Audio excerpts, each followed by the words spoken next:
This hearing will come to order. This is a hybrid hearing, meaning that our commissioners are appearing in person and witnesses will testify remotely. Before I begin introducing our witnesses, let me first offer a few video conferencing reminders. Once you start speaking, there will be a slight delay before you are displayed on the screen. To minimize background noise, please click the mute button until it is your turn to speak or ask questions. If there is a technology issue, we will move to the next speaker until it's resolved.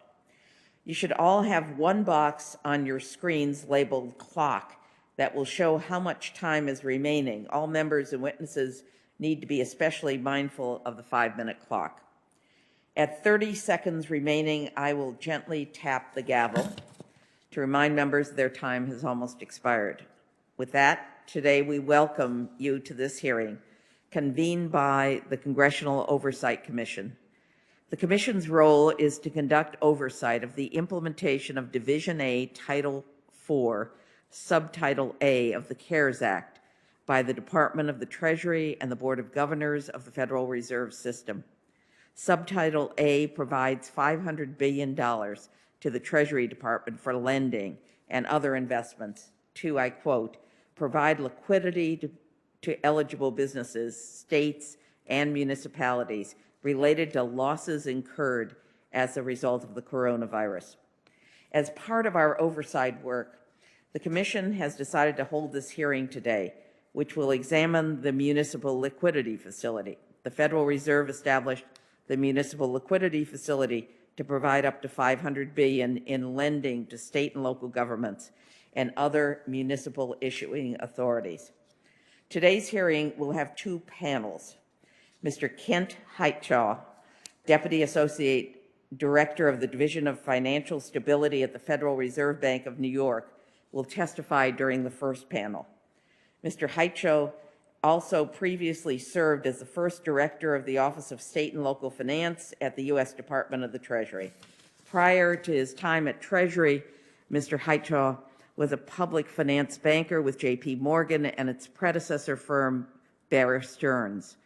Mr. Heitchow is a graduate of Rutgers and earned his master's in city planning from the University of North Carolina, Chapel Hill. In the second panel, we will hear testimony from Mr. Patrick McCoy, who is Director of Finance at the Metropolitan Transportation Authority in New York. Mr. McCoy has also previously served as the Executive Director of the New York City Municipal Water Finance Authority, the Executive Director of the New York Water, and the Deputy Director of Finance for the MTA. Mr. McCoy earned his master's degree in urban policy analysis and management from the New School in New York and has a BA from St. Ambrose University. Mr. Marion Gee, who is President of Government Finance Officers. In addition, Mr. Gee has served as the Finance Director of the Metropolitan St. Louis Sewer District since September of 2015. Previously, Mr. Gee was the Assistant Finance Director for the City of San Antonio for 4 years. Prior to joining the City of San Antonio, he was employed as Finance Director of the Louisville Metropolitan Sewer District for 11 years. Mr. Gee is a certified public accountant, earned his master's in business administration and his bachelor's of science in business administration from the University of Louisville. Mr. Chris Edwards is the Director of Tax Policy Studies at the Cato Institute. Before joining Cato, Mr. Edwards served as a senior economist on Congress's Joint Economic Committee. Prior to his time at the JEC, Mr. Edwards was a manager with PricewaterhouseCoopers and an economist with the Tax Foundation. He has authored Downsizing the Federal Government and is co-author of Global Tax Revolution. Mr. Edwards is a graduate of the University of Waterloo and holds a master's in economics from George Mason University. Dr. Mark Zandi is the chief economist at Moody's Analytics. Dr. Zandi is on the board of directors of the Mortgage Guarantee Insurance Corporation and serves as the lead director of the Reinvestment Fund, which makes investments in underserved communities. Dr. Zandi is the co-founder of Economy.com, which provides economic analysis, data and forecasting, credit risk services, and research on countries, industries, and economies. Dr. Zandi is also the author of Paying the Price, Ending the Great Recession, and Beginning a New American Century and Financial Shock. Dr. Zandi is a graduate of the Wharton School and the University of Pennsylvania and earned his PhD at the University of Pennsylvania. We are fortunate to have these 5 witnesses appearing today and appreciate their time. The Commission would like to note for the record that it also invited the Treasury Department to participate in the hearing, but the Treasury Department declined. In the absence of a chair, the Commission have agreed to each have 1 minute of opening remarks. I will now recognize myself for an opening statement.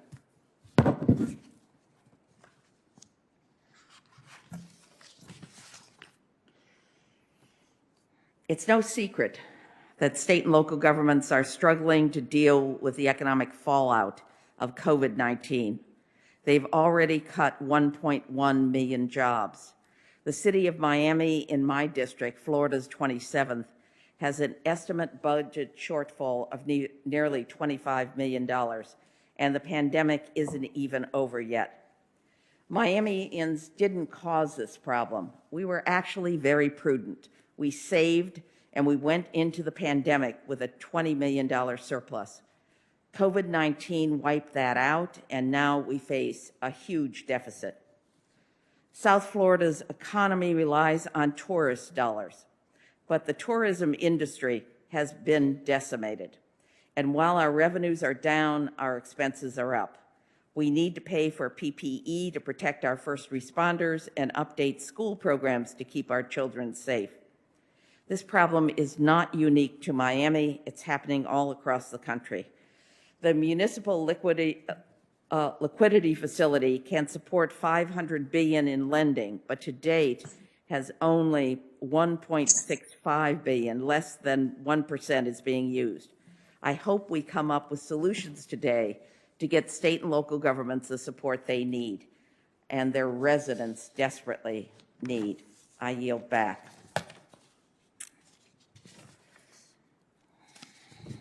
I yield to Senator Toomey. Thank you, Madam Chair. Let me just say, I think some who criticize the municipal lending facility may be ignoring its original intended purpose. The CARES Act was meant to resolve the immediate liquidity crunch and economic shock experienced in March of 2020. The municipal liquidity facility was not meant to replace private capital markets, be a mechanism to bail out state and local governments, nor to be a substitute for fiscal policy.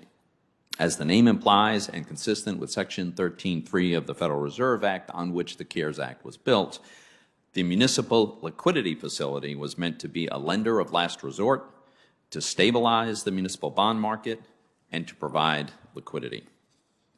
These were unprecedented actions, and the economy today is in a very, very different place now than it was 6 months ago. State and local revenue shortfalls are far less than what was originally projected. The municipal bond markets have recovered.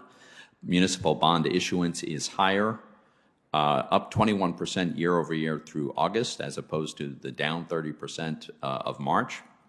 And importantly, municipal interest rates and spreads have returned to their pre-COVID-19 levels.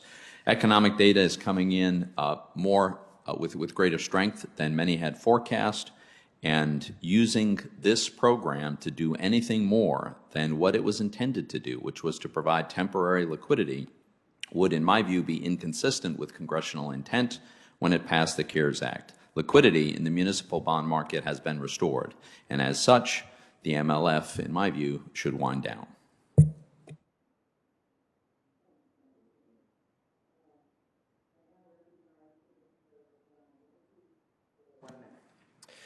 Thank you, Madam Chairwoman. In the 6 months since Congress authorized the Treasury and the Fed to offer loans to state and local governments, they have provided 2 loans for a total of $1.65 billion. That's 0.3% of the $500 billion lending capacity of the program. State and local governments are desperate for help, but the loans offered by this administration are so punitive that even governments in deep trouble can't justify using them.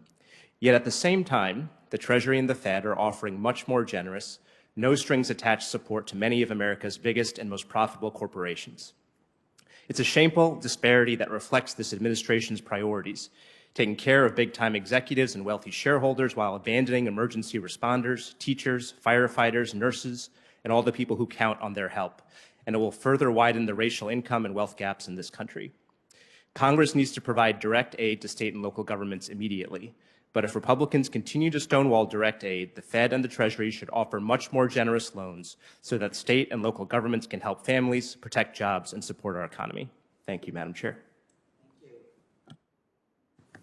Commissioner Hill. Thank you, Madam Chair, and thank you to our witnesses for providing your expertise today. Today, we're discussing the Municipal Liquidity Facility. This continues to be a heated topic on Capitol Hill as state and local municipalities determine how best to balance their budgets and fight COVID-19. Last week in the House Financial Services Committee, we held a hearing precisely on this issue. This challenge varies widely across the nation. During the hearing last week, I highlighted the number of COVID cases per state does not correlate with how an individual state's economy is actually faring. For example, Arkansas and New York are ranked very similarly in the number of COVID-19 cases per capita, but sales tax revenue in my home state of Arkansas is up substantially while down in New York. I will discuss this in more detail. Ultimately, we need to ensure that our communities can reopen in a safe and secure manner and rebuild our great economy that we experienced at the beginning of this fateful year. Thank you, Madam Chair, and I yield back. Thank you, Congressman Hill. All members' statements will be added to the hearing record. Each of the witnesses' full written testimony. I'll repeat. All members' statements will be added to the hearing record. Each of the witnesses' full written testimony will also be made part of the official hearing record. To allow the members enough time for questions with each witness, we have organized today's hearing into two panels. Mr. Haichu of the Federal Reserve will testify in the first panel, and Mr. McCoy, Mr. Gee, Mr. Edwards, and Dr. Zandi testify in the second panel.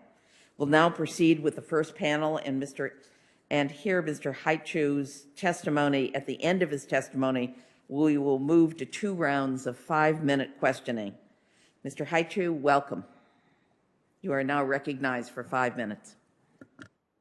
Good morning, Madam Chair, Representative Hill, Commissioner Ramamurti, and Senator Toomey. Thank you for the opportunity to speak with you today about the Federal Reserve's Municipal Liquidity Facility. I'm very pleased to provide information that I hope will be useful to your important oversight work. At the outset of the COVID pandemic in mid-March, the $3.9 trillion municipal bond market experienced historic levels of turmoil. Market conditions were unprecedented, far worse than during the onset of the financial crisis in late 2008 or even in the days after 9/11, when the municipal market was briefly closed. Interest rates soared more than 225 basis points in just 9 trading days. Mutual fund investors pulled over $41 billion of assets out of the market in less than 3 weeks. And market functioning deteriorated to the point that buyers and sellers had difficulty even determining prices. Ultimately, this meant that state and local governments were effectively unable to borrow, with new issues canceled for lack of investor demand. Recognizing the severity of this market dislocation, the Federal Reserve quickly moved to use its authorities to directly support the municipal markets for the first time in its 100-year history. First, the inclusion of the municipal variable rate demand notes as eligible collateral in the money market liquidity fund on March 23rd had an immediate and dramatic downward impact on short-term municipal rates, providing both significant interest cost relief to state and local budgets and increased liquidity to the larger fixed rate municipal market. Next, on April 9th, the Fed, with the approval of the Treasury, announced the MLF to help state and local governments better manage the extraordinary cash flow pressures associated with the pandemic, caused by both higher expenses of fighting COVID on the front lines and sharply delayed and lower tax revenues from the resulting economic recession. The facility backstops private market capacity to address these liquidity needs by standing ready to purchase the short-term notes often used by state and local governments to manage their cash flows. By addressing the cash management needs of eligible issuers, the MLF was also intended to encourage private investors to re-engage in the municipal securities market, thus supporting overall municipal market functioning. With nearly 20 million employees, that's 13% of all employees in the nation, and the responsibility for delivering essential services to their constituents, the fiscal stability of state and local governments is a crucial component of the nation's overall economic health and its recovery. As of August 31st, the facility had purchased 2 issues for a total outstanding amount of $1.65 billion. Consistent with the Fed's Section 13.3 authority, our mandate is to serve as a backstop lender to accomplish these objectives, not as a first stop that replaces private capital. Accordingly, we have established MLF pricing based on a rate that is a premium to normal market conditions as measured over an extended period prior to the pandemic, but at a discount to stress conditions in March. We are also required to protect the taxpayer against loss. We cannot make grants or forgivable loans, and we cannot lend to insolvent or highly distressed entities. Therefore, we measure the success of the MLF based not on its volume of lending, but rather on the condition of the municipal securities market and state and local government access to capital. By these measures, the MLF has contributed to a strong and rapid recovery in the municipal securities markets. State and local governments and other municipal bond issuers of a wide spectrum of types, sizes, and credit ratings have been able to issue securities, including long maturity bonds, with interest rates that are at or near historic lows. Many state and local governments have taken advantage of these low rates to refinance their outstanding debt for substantial debt service savings, with a resulting record issuance of $225 billion of bonds since April 1st. And those municipal issuers that do not have direct access to the MLF have still benefited substantially from this better functioning municipal market. Of course, the Federal Reserve continues to closely monitor the municipal markets and state and local government borrowing conditions and their access to capital, and we remain vigilant to any dislocated conditions. We look forward to answering your questions today, and I thank you very much for this opportunity.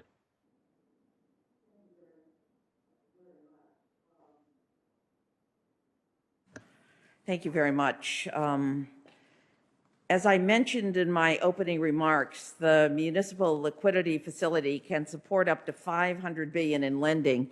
However, thus far, only 2 issuers have borrowed a combined total of $1.65 billion, which represents less than 1% of the facility's total capacity.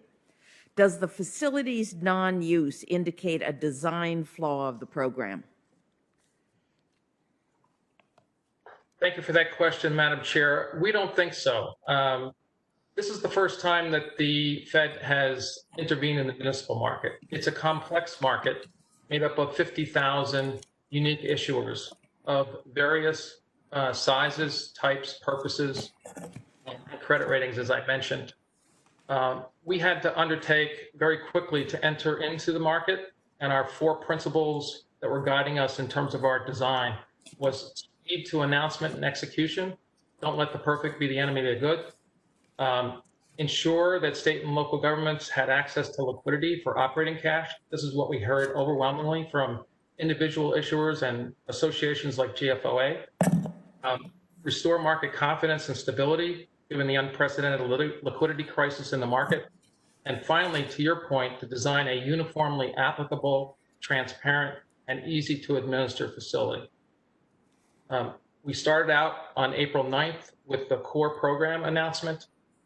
We made several changes along the way. As the chair cites, we're learning as we go here, and we've made these adjustments. But in the meantime, we've experienced, and we think this is due to the totality of the Fed's various facilities, there's been a sharp recovery in the municipal market, and access to the markets have been opened. And notwithstanding the 2 loans that have been made in the MLF, there is broad access to the market, as I mentioned in my opening comments, at historically low interest rates. So we think the program has been successful. The mere size of the announcement of the program, the $500 billion, had an immediate positive impact. How did that happen? Because long-term investors were comforted that the Fed was standing by to meet the liquidity needs of state and local governments, to make sure that they didn't run out of cash and they didn't default for liquidity purposes as opposed to for credit concerns. Thank you. So we think- I do have another question. Sure. Many potential borrowers and commentators, including 3 of our 4 witnesses today in our second panel, believe that the terms of the municipal liquidity facility are too restrictive. The interest rate is too high, the 36-month term is too short, and the use of loan proceeds are overly constraining. We understand that the Federal Reserve lends at a penalty rate and views itself as a lender of last resort, but it also has the discretion to determine what an appropriate penalty should be, given the needs expressed by state and local governments experiencing economic crisis. Why did the Fed establish stringent terms that render the program unapproachable for most borrowers? We don't believe that the program is rigidly designed. We believe that it's carefully calibrated to meet the purpose of the program. Our pricing is based on the methodology that's grounded in federal statute, regulation, and our longstanding principles, as adopted by Regulation A in 2015 by the Federal Reserve after a 2-year rulemaking process that included broad public support across the ideological spectrum for the imposition of a premium rate for 13-3 loan facilities. We've adjusted that rate once over the summer as we saw the municipal market rally, and we wanted to make sure that the backstop continued to provide its intended purpose, and to make sure if there should be a sell-off in the future that we were tighter to current market rates. So we've been flexible in terms of pricing. In terms of the maturity, Madam Chair, the purpose of the program is to provide liquidity. Most state and local governments are required, as you know, to have balanced budgets and have very limited capacity to borrow across fiscal years. We wanted to design a program that was applicable to all, but that, of course, has to recognize that the federal law cannot supersede local statutes and constitutions. And so to the extent that issuers have the ability to borrow beyond a year for operating and liquidity purposes, we're available to provide for that. But I think the key is not to look at what the program requirements are, but what the results have been in the municipal market. We have state and local governments that are rushing the market to take advantage of interest rates, to low interest rates, to achieve significant debt service savings. I believe O'Hare Airport announced a refunding for next week in which the target is 20% savings on their bond. Thank you. Thank you. I yield back and turn to Senator Toomey for 5 minutes of questioning. Thank you, Madam Chairman. Mr. Hitshaw, I think if I heard you right when you were discussing how the program, how the pricing works, you said that the pricing by design is meant to be at a premium in terms of the cost to the prior, what I would consider ordinary conditions, but a discount to stressed levels.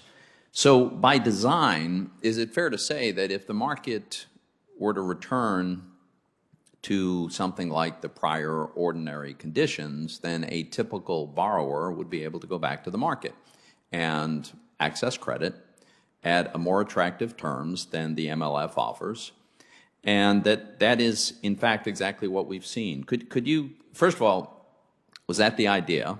And secondly, could you characterize a little bit more the municipal bond market today, the volume, the types of issuers that are able to access it, what is pricing like for these issuers, and as a general matter, what is availability of credit for municipalities? Thank you, Senator. In fact, you may know that your home state, the Commonwealth of Pennsylvania, borrowed over $400 million yesterday in the marketplace for 20 years at an average interest rate of 193. So that's one indication of where rates are. by design, based on the Fed's monetary policy, muni rates are near zero after having approached nearly double digits. The MTA and other issuers in March had variable rate debt that was pricing, as I said, in the high single digits. Today, those are at zero. 3-year rates are generally less than 75 basis points. The AAA curve is about 20 basis points at that point. 30-year rates, where the AAA curve is at 160, generally with a spread for a AA or a single A issuer, you're going to come in at under 2.5. And can I just interrupt briefly for a quick clarification? So those sound like extremely attractive rates, certainly by historical standards. Are they generally available to issuers? They are. As I mentioned, we have experienced record issuance since the recovery began in April. And again, with interest rates so low, issuers are even issuing significant amounts of taxable debt in order to refinance tax-exempt debt that the tax rules don't allow them to otherwise do. Because interest rates are so low. That's correct. Yeah. Could I a quick, because I'm going to run out of time here. The program by design is available to municipalities above a certain size. What does the program offer to municipalities that are too small to meet that threshold?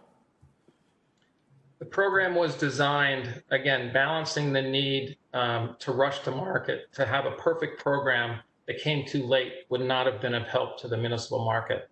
So we had to make decisions, as I said, with 50,000 issuers. So we focused on the large ones at first. We slowly increased the number.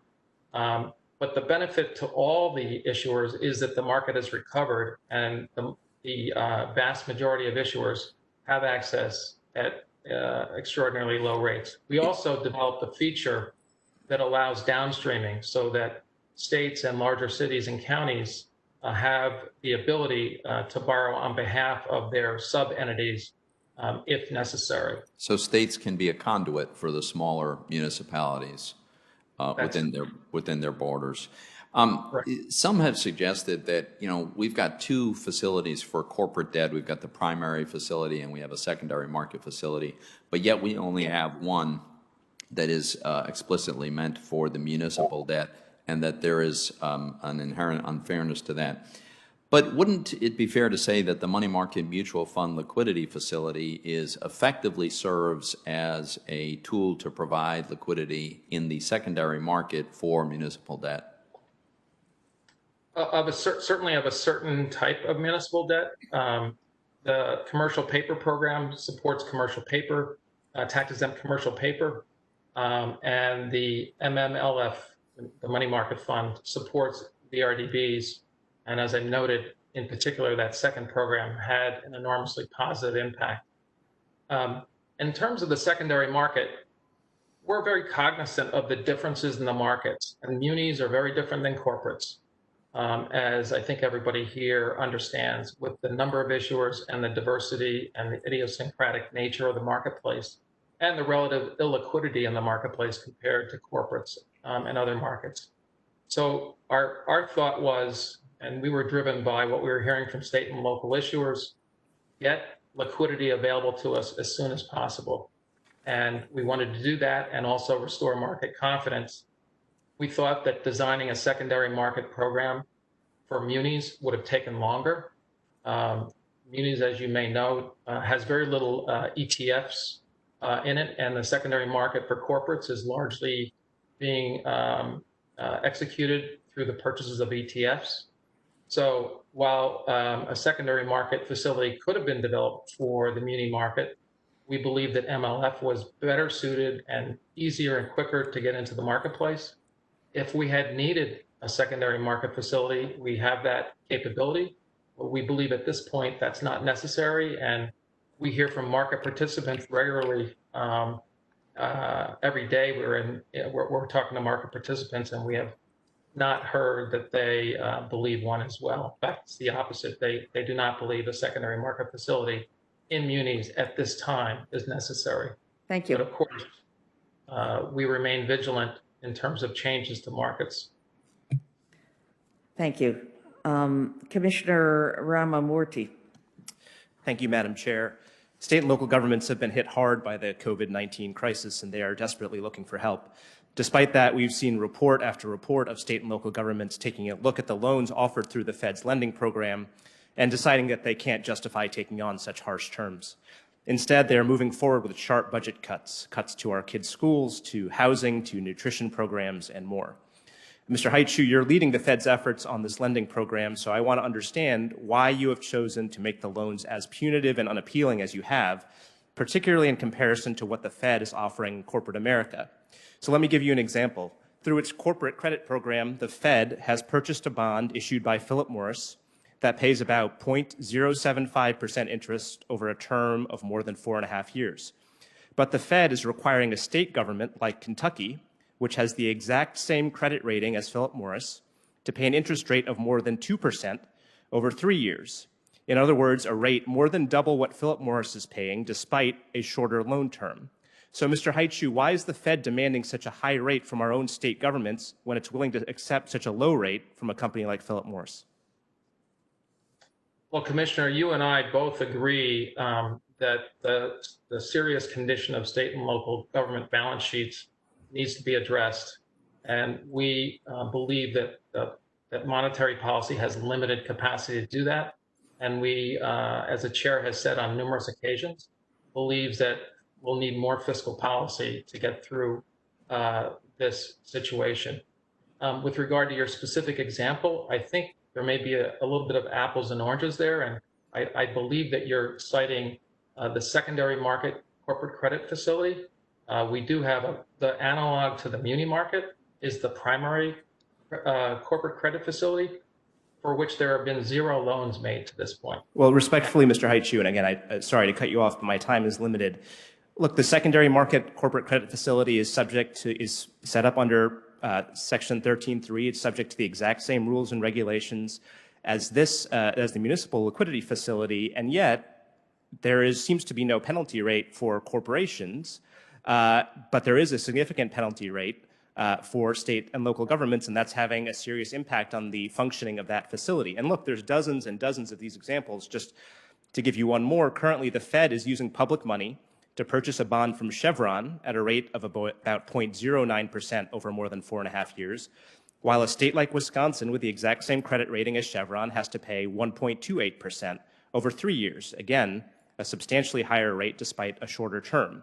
So look, there are 2 main variables here that affect how punitive these loans are: the interest rate and the length of the repayment term. And I want to understand if there's anything stopping you from making each of these variables less punitive for state and local governments. So on the rates, as you noted, the Fed has already dropped the interest rates offered to state and local governments by 0.5 percentage point, which means that you weren't offering the lowest possible rates before. Is there anything legally that prevents you from reducing the rates further so that they are comparable to what corporations are getting from the Fed? Again, Commissioner, the corporations are the secondary market program that you're citing. The primary market and the mainstream facilities both have premiums that are established. Mr. Haichu, just can you answer very simply, is the secondary market corporate credit facility subject to the same 13.3 authority as the municipal liquidity facility? It is. I'm not an So why is expert. there a difference on the penalty rate? I'd like to answer by saying that I am not an expert on the secondary market facilities. We'd be glad to put together a call with you, with our general counsel, but they are subject to Reg A. They are in compliance with Reg A in a different manner than open market Okay. lending And I'm programs. sorry to cut you off just because I want to keep moving with my time, and I'll take you up on that offer. It sounds like potentially there's an opening here, given what you've said. Here's another example: the repayment term. The lending facilities for mid-sized companies, and again, these are primary market loans, have a term of 4 or 5 years, while the state and local lending program only allows 3-year repayment terms. Is there any explicit legal restriction that stops you from extending the repayment term to 5 years, like the corporate facilities offer? There's no legal limitation. We have programs that are designed for different markets to reflect the differences in those markets. How about 10 years? Is there anything that restricts it from going to 10 years? The program is designed to restore market conditions, through making liquidity available to state and local governments. In general, state and local governments have limited authority to borrow for liquidity Sure. purposes. But they can obviously change those laws if the Fed is offering something that's appealing to them. So look, my time is up. Thank you, Mr. Haichu. It sounds like there's no legal restriction that's stopping you from making these terms much more generous. I don't think the Treasury and the Fed should be treating state and local governments worse than big corporations. There's no justification for it legally. There's no justification for it economically. And I hope that the Fed and the Treasury will move quickly to fix these problems. Thank you, Madam Chair. The gentleman yields back. Thank you. Congressman Hill is recognized for 5 minutes. Thank you, Madam Chair. Mr. Hitchell, you mentioned your testimony the markets largely stabilized from the levels that we saw in April, and that was largely due to the announcement of the MLF. Is that correct? Yes, I would just correct that a little bit by saying I think you have to look at the totality of the Federal Reserve interventions in all the markets, but certainly the MLF together with the MMLF and the CP program all had positive impacts on the muni market. And to date, the Metropolitan Transit Authority of New York, who we'll hear from in a few minutes, and the state of Illinois have participated in the program. Are there others that you know of that plan on taking advantage of the MLF? Congressman, as a matter of policy, we don't disclose applicants until the loans are purchased. But there is plenty of public. What's your pipeline right now, would you say, in terms of either numbers or dollars? Again, we have ongoing daily conversations with issuers across the country. So we're aware of issuers that are interested in the program. We have one specific issuer that has come in to the pipeline and may be doing a financing in the next couple of weeks, where the notes may or may not be purchased depending on, again, market demand. Beyond that, there are a number of other major issuers that are contemplating the program. Thank you. Do you believe the 12/31 deadline for the expiration of this facility should be extended? That's a call for the board and the Secretary of the Treasury to make as we get closer to the end of the year. As you know, the municipal facility was the first facility to be extended from September 30th to December 31st. And while we are not by any means projecting that we'll see any kind of market turbulence like we saw in March, there are warning signs in the muni market that we should all be aware of. The coming cuts and potential downgrades of state and local governments could affect market conditions. And so we remain vigilant, and we believe that through the end of the year, at a minimum, this is an important facility to, again, backstop the market, provide confidence to the market so that all issuers, whether they're directly eligible or not, have access to affordable capital. But as we get closer to the end of the year, that'll be a determination that the board and the secretary will make based on what market conditions look like at that. Thank you very much. As they will with all the facilities. Chairman Powell has been vocal over the months working with us that the Fed is learning as they go when it comes to designing and implementing these 13.3 facilities. And as noted on August 11th, the Fed lowered the interest rate by 50 bips on the municipal liquidity facility, at which point the Metropolitan Transit Authority in New York, who we'll hear from in a few minutes, took advantage of the program, getting a better rate than it could from the street. And this is to Senator Toomey's point.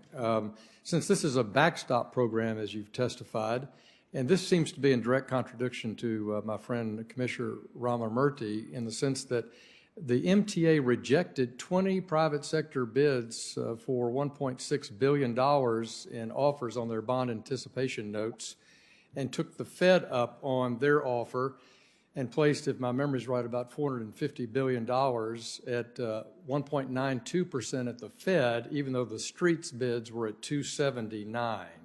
What's your comment on that? Congressman, the MLF does not set pricing for individual note purchases, but rather we use a uniform pricing grid based on average credit ratings. I understand that. I've seen the grid and I understand it, but obviously it was to the advantage of the MTA to come direct to the MLF, which seems to contradict my friend.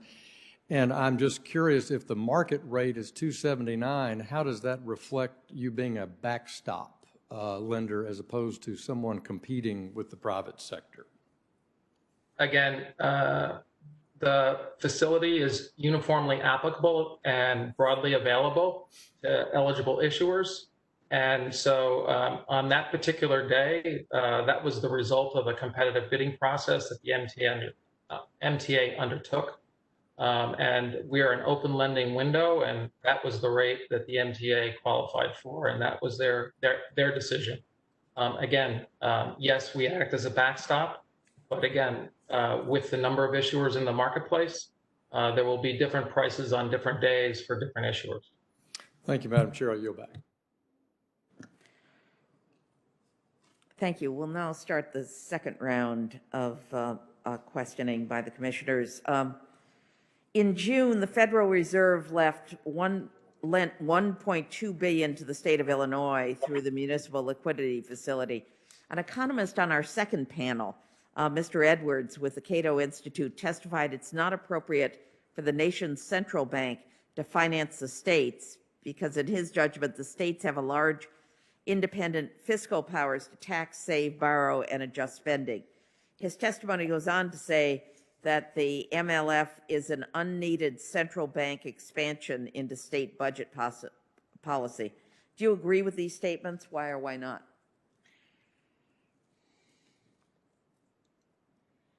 Oops.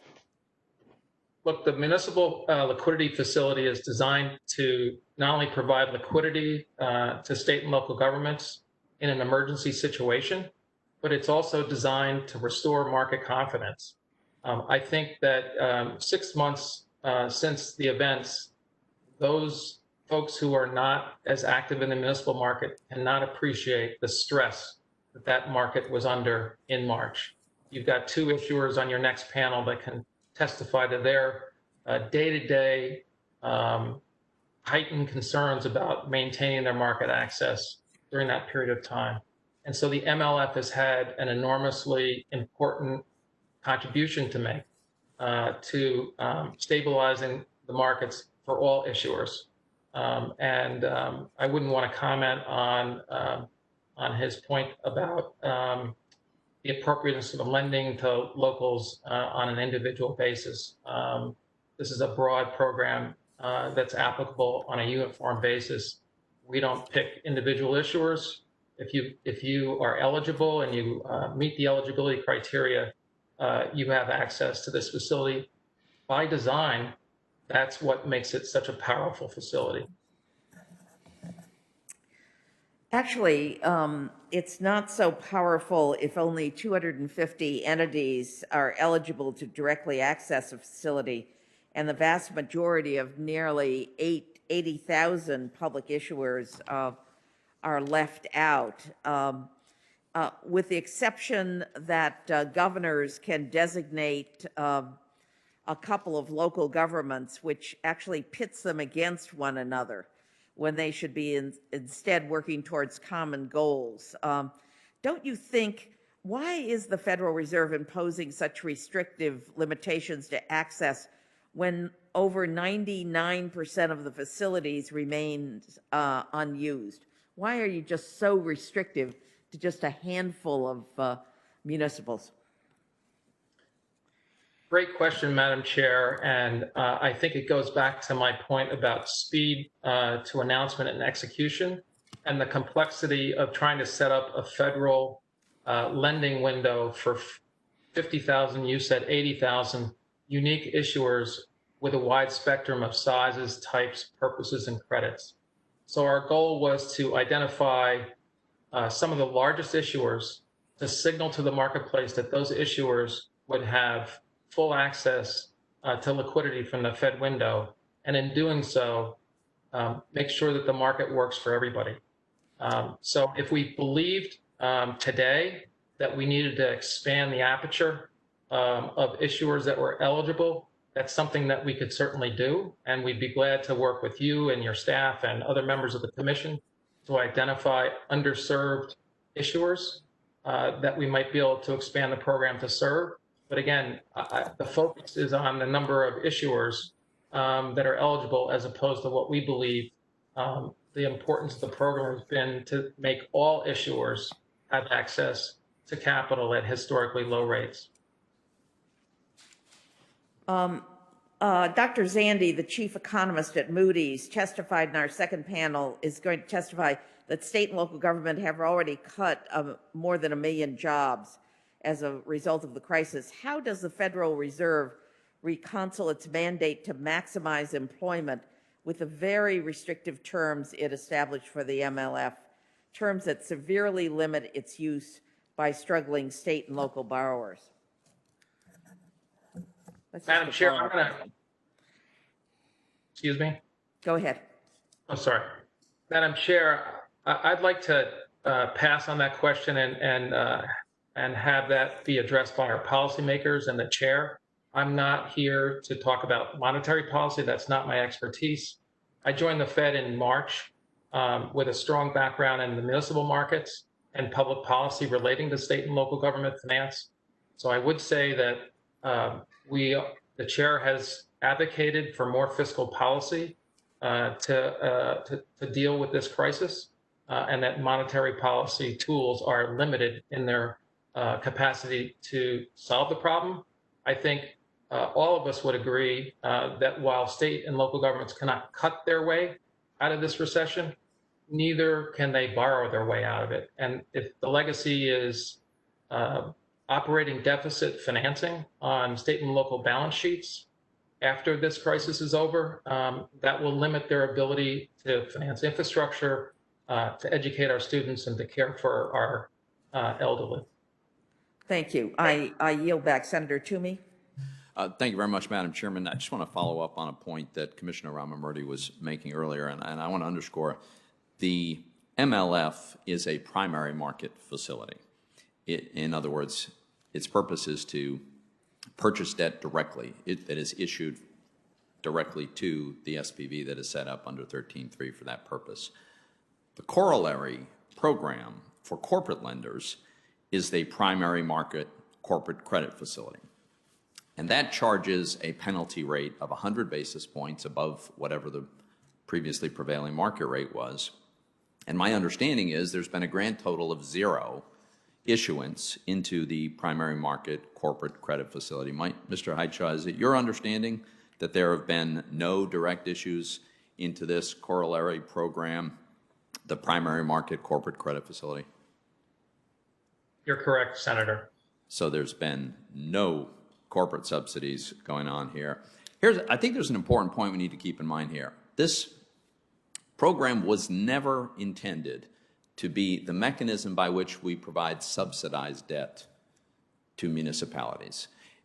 It's a fiscal question that poses. Should the federal government be subsidizing any cost of a state or local government?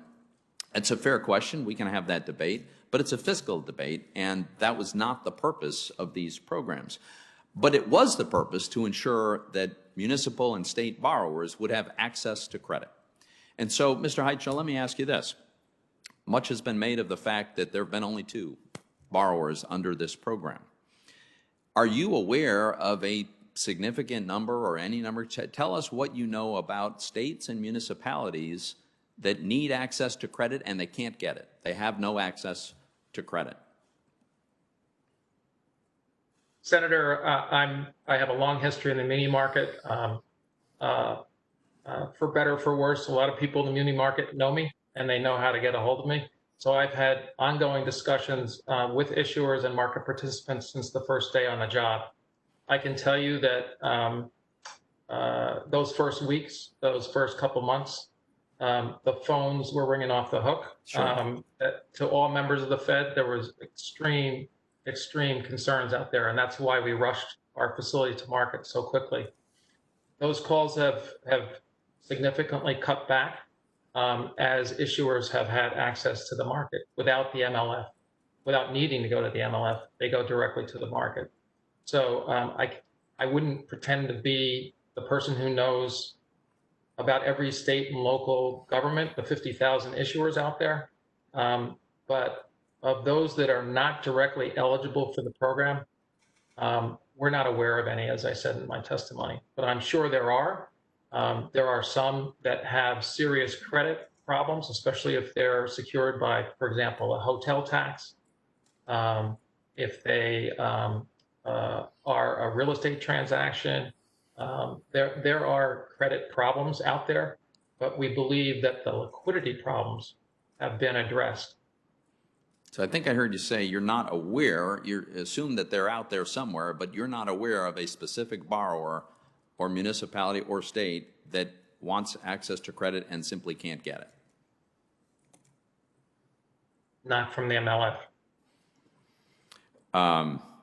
Okay. And could you, some have suggested that this, the terms should extend much longer than the 0 to 3 years. Let me ask you this. Is there distress? Is there a lack of liquidity? Is there a non-functioning market at the longer end of the maturity spectrum in the municipal market today? Well, there very much was in March and April and been extending into May. And so that was a trade-off that we had to make, as I said earlier. Do we rush to market something we knew we could make work and that would be large? The $500 billion wasn't necessarily designed to think that it'll all be used, but it was meant to make a statement about the importance of the municipal market and that the Fed was entering that market for the first time in its history. And so by rushing to market a large program, open window, 3 years, which reflects generally what the maximum that state and local governments can borrow for liquidity purposes, we very much hoped, and we've been pleased so far, that it has translated into confidence at the long end of the market. And I understand that. So, but the short question is simply, is there liquidity at the long end of the market today? There is. Thank you. The gentleman yields back. Commissioner Ramamurthy. Thank you, Madam Chair. And just quickly on Senator Toomey's point, I mean, first of all, the secondary market corporate credit facility is subject to Section 13.3, just like this program, and is subject to the same penalty rate requirements. So I fail to see why accepting such a low rate on the secondary market program is okay for companies, but we must demand a much higher rate when it comes to municipal borrowers. And second of all, there is a primary market program for companies for the Main Street facility that has done quite a few loans. To date, it offers a 5-year repayment term. So it seems to me like, without question, that is an analog to this situation and a clear indication that the Fed could certainly extend the repayment term up to 5 years for municipal borrowers as well. Turning to my next round of questions, the Fed recently issued a new statement on monetary policy. One of the main takeaways was that the Fed's legal goal of full employment is a, quote, broad-based and inclusive goal. Fed Chair Powell also recently released a statement on racial injustice in which he said, quote, the Federal Reserve serves the entire nation. Everyone deserves the opportunity to participate fully in our society and in our economy, and these principles guide us in all we do, including monetary policy. Mr. Haichu, I assume you agree with those goals? Broadly, but again, I'm not here to address monetary policy. That's not my expertise. And so I would defer to your comments that the chair made and wouldn't have any further comments. Well, you do in a sense, because the Fed lending programs, including the state and local lending program that you run, are part of the Fed's exercise of its monetary policy powers. It's been quite clear about that. So don't you think that the goals that I just described should guide how you design and implement the state and local lending program? We're very concerned about the fiscal condition of state and local governments. As I said in my statement, 20 million workers, 13% of the workforce in the country. And there is the recovery of the state and local market, a state and local fiscal condition is critical to the overall recovery of the economy. We all know I appreciate that. And I thank you for bringing up that point about the people who work for state and local governments, because if you look at that data, in my opinion, it's pretty clear that the Fed is failing to achieve the goals that Chair Powell and others have laid out. The Fed's corporate credit facilities and other interventions have boosted the stock market, but black families don't share equally in that financial success. They make up more than 13% of the US population, but own only 1.5% of stocks. Meanwhile, the Fed's failure to provide meaningful help to state and local governments is crushing black workers in particular. State and local governments have already cut more than 1 million jobs and are projected to cut 2 million more without federal help, and they employ a disproportionate number of black workers. In fact, a worker who is laid off in the public sector is 20% more likely to be black than a worker who loses his or her job in the private sector. And I think that's part of the reason why the black unemployment rate currently is 5.7 percentage points higher than the white unemployment rate. So when the Fed is stingy with state and local governments and generous with corporations and with Wall Street, it further widens the divide between black and white families in this country. So, Mr. Haichu, if the Fed wants its recent statements to be more than just window dressing, don't you think it needs to do a lot more to account for these huge disparities in its COVID response so far? Commissioner, I think that we've restored market access for the vast majority of state and local governments, and that translates directly into benefits in their community and preventing more cuts than have already happened.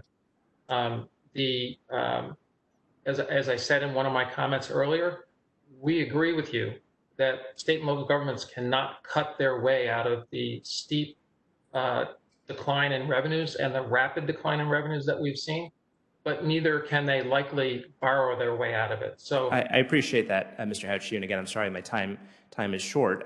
Look, I think you have to be realistic about the fact that if no further federal aid is coming from the federal government directly, that the tool that you have in front of you can offer significant relief to state and local governments if you make the terms more generous while staying within the law. And look, I raised two issues in the first round of questions, which were lowering the interest rate and lengthening the loan term. It sounded like both of those were potentially consistent with the legal restrictions the Fed is operating under. The other thing I'm hoping that you can take a look at is something that the chair mentioned, which is changing the eligibility requirements for the lending program. So for example, Guam and Puerto Rico and Indian tribes are shut out categorically from this lending program. Other criteria like the credit ratings and also the fact that you have to be rated by a national statistical ratings organization are also exclusionary. So will you just commit to me to take a fresh look at each of these eligibility restrictions through the lens of whether they serve what Chair Powell called the Fed's guiding principles of inclusion? Commissioner, we'd be glad to do that. Thank you, Mr. Haichu. I see my time is up, and I yield back. Thank you, Madam Chair. The gentleman yields back. Mr. Haichu, let me thank you for your long service and for your time and testimony today. We'll now proceed to the second panel's testimony, and after all the witnesses have given their testimony. Oh, I'm sorry. Jeez. I'm so sorry. My good friend, Commissioner Hill. Please. Thank you, Madam Chair. I want to follow up on this secondary market discussion that you had with Senator Toomey and wondered if you had evaluated the use of closed-end funds as a way to participate in the municipal secondary market. You noted that exchange-traded funds are fairly limited in municipals, but over the decades, closed-end funds, while not large cap, have been. Did you evaluate that as a potential way to support the secondary market? Thank you, Congressman. We have a team within the Fed that works with me on the municipal market and potential responses. I wouldn't want to go into too much detail in terms of the types of interventions we've been evaluating. But suffice it to say that the secondary market intervention in the muni market would be complex. And again, for the first time, there are a number of considerations that we would have to be making. And so again, we are evaluating the markets and we're prepared to act if necessary. Closed-end funds and other ways of accessing or intervening into the secondary market have been evaluated, but I wouldn't want to go further than that. Okay, thank you. Let's talk about smaller states like Arkansas, who received $1.25 billion of CARES Act money.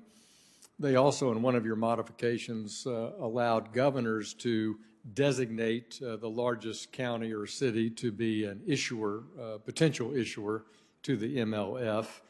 Have you found that cities are governors taking you up on that offer? Have a majority of the states who were, quote, small and didn't have a rated large municipality, are they taking you up and designating counties? We have not received any indication of that. You would know better than me, Congressman, but we have not heard from the Arkansas governor about Little Rock, for example. No, I understand. I fully understand the situation in Arkansas. I just was curious more broadly because it illustrates, I think, Senator Toomey's point that we don't have a lot of governors actually designating their larger cities or counties that are not previously designated as a large rated issuer. I do want to talk about another challenge to smaller states, and that's the use of entities to issue debt to participate in the MLF and then support lower subdivisions in their state. In my home state, we have the Arkansas Development Finance Authority, ADFA, is the exclusive issuer of bonds for state agencies, and therefore they're typically acted as a conduit. Is it the Fed's intention to let these sorts of conduit issuers have access to the program? Congressman, I'm familiar with ADFA. Used to work with them a little bit when I was an investment banker. The program is designed initially to deal with state and local governments and their instrumentalities, generally essential service public providers. We broadened the definition, as you noted, to allow governors to select up to 2 revenue bond issuers. The only limitation on the revenue bond issuer is that it has to be financing governmentally owned assets. So it's consistent with the state and local government, or it's consistent with the MLF objectives. So for example, ADFA probably issues a lot of private activity bonds. Those would not be eligible. But to the extent that ADFA issues bonds for governmentally owned entities and they have a creditworthy revenue stream, they may be eligible for the program. We'd be glad to talk to you about the specifics that you have in mind to determine whether, in fact, that entity would have direct access. I think it depends on what that entity is financing. More than I understand. So, Well, I think that's a point of education in our states where you have a facility such as an arena that does not have business now due to the tourism impact and in some states government shutdowns, and therefore they are a public facility, sometimes operated by a county, sometimes operated by a facilities board, but they're not typically a bond issuer, and that's why I raise it. Is that something that you think might work under a conduit like an ADFA bond issuer?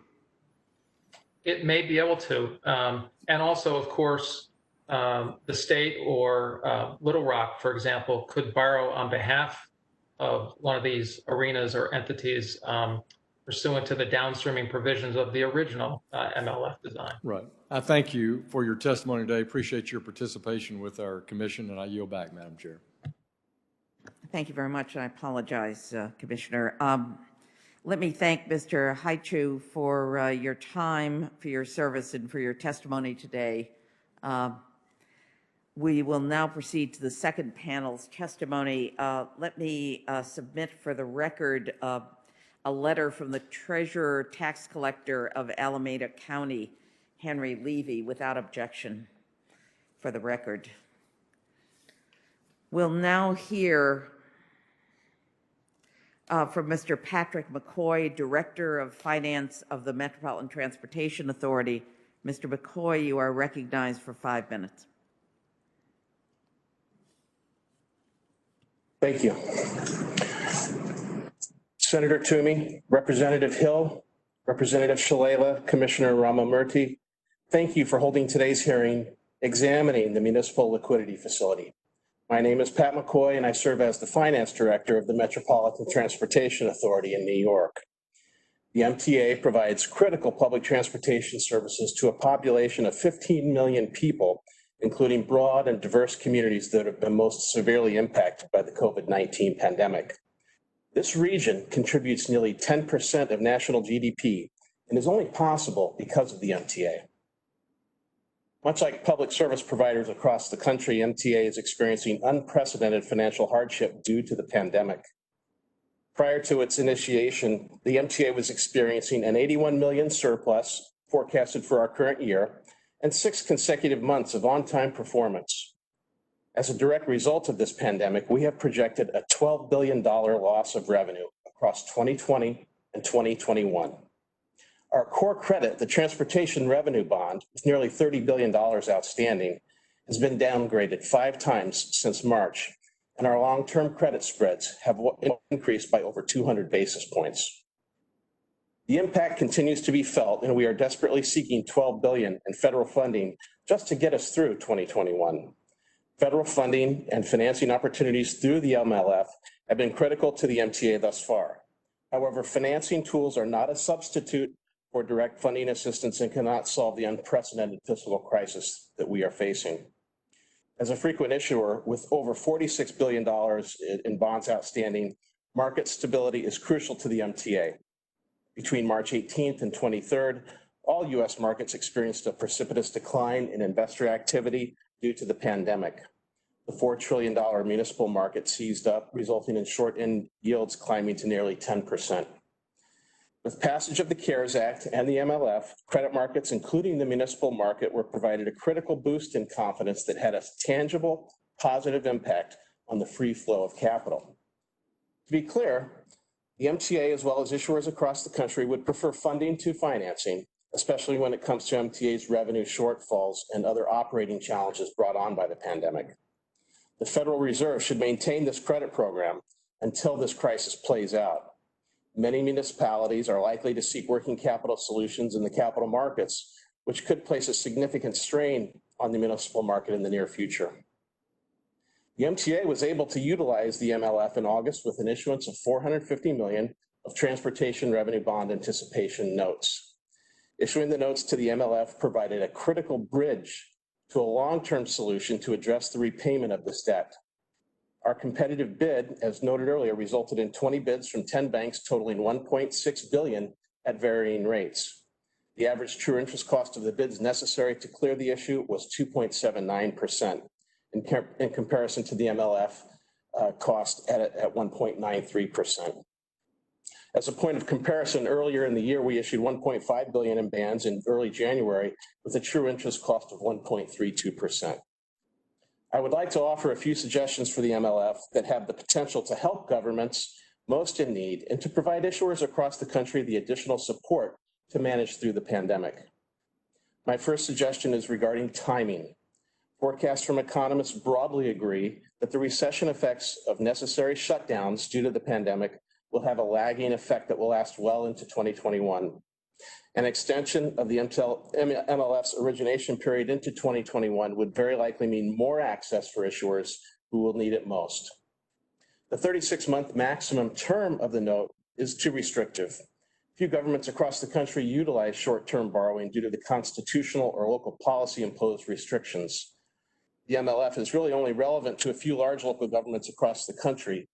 If the facility was open to underwriting longer-term securities, a broader set of issuers could use the facility to finance infrastructure and finance COVID-related revenue losses.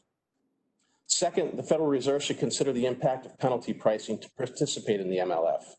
Provided the policy objective intended by Congress, we would encourage the Fed to refine its pricing structures in a way that would not unduly penalize an issuer. Finally, access.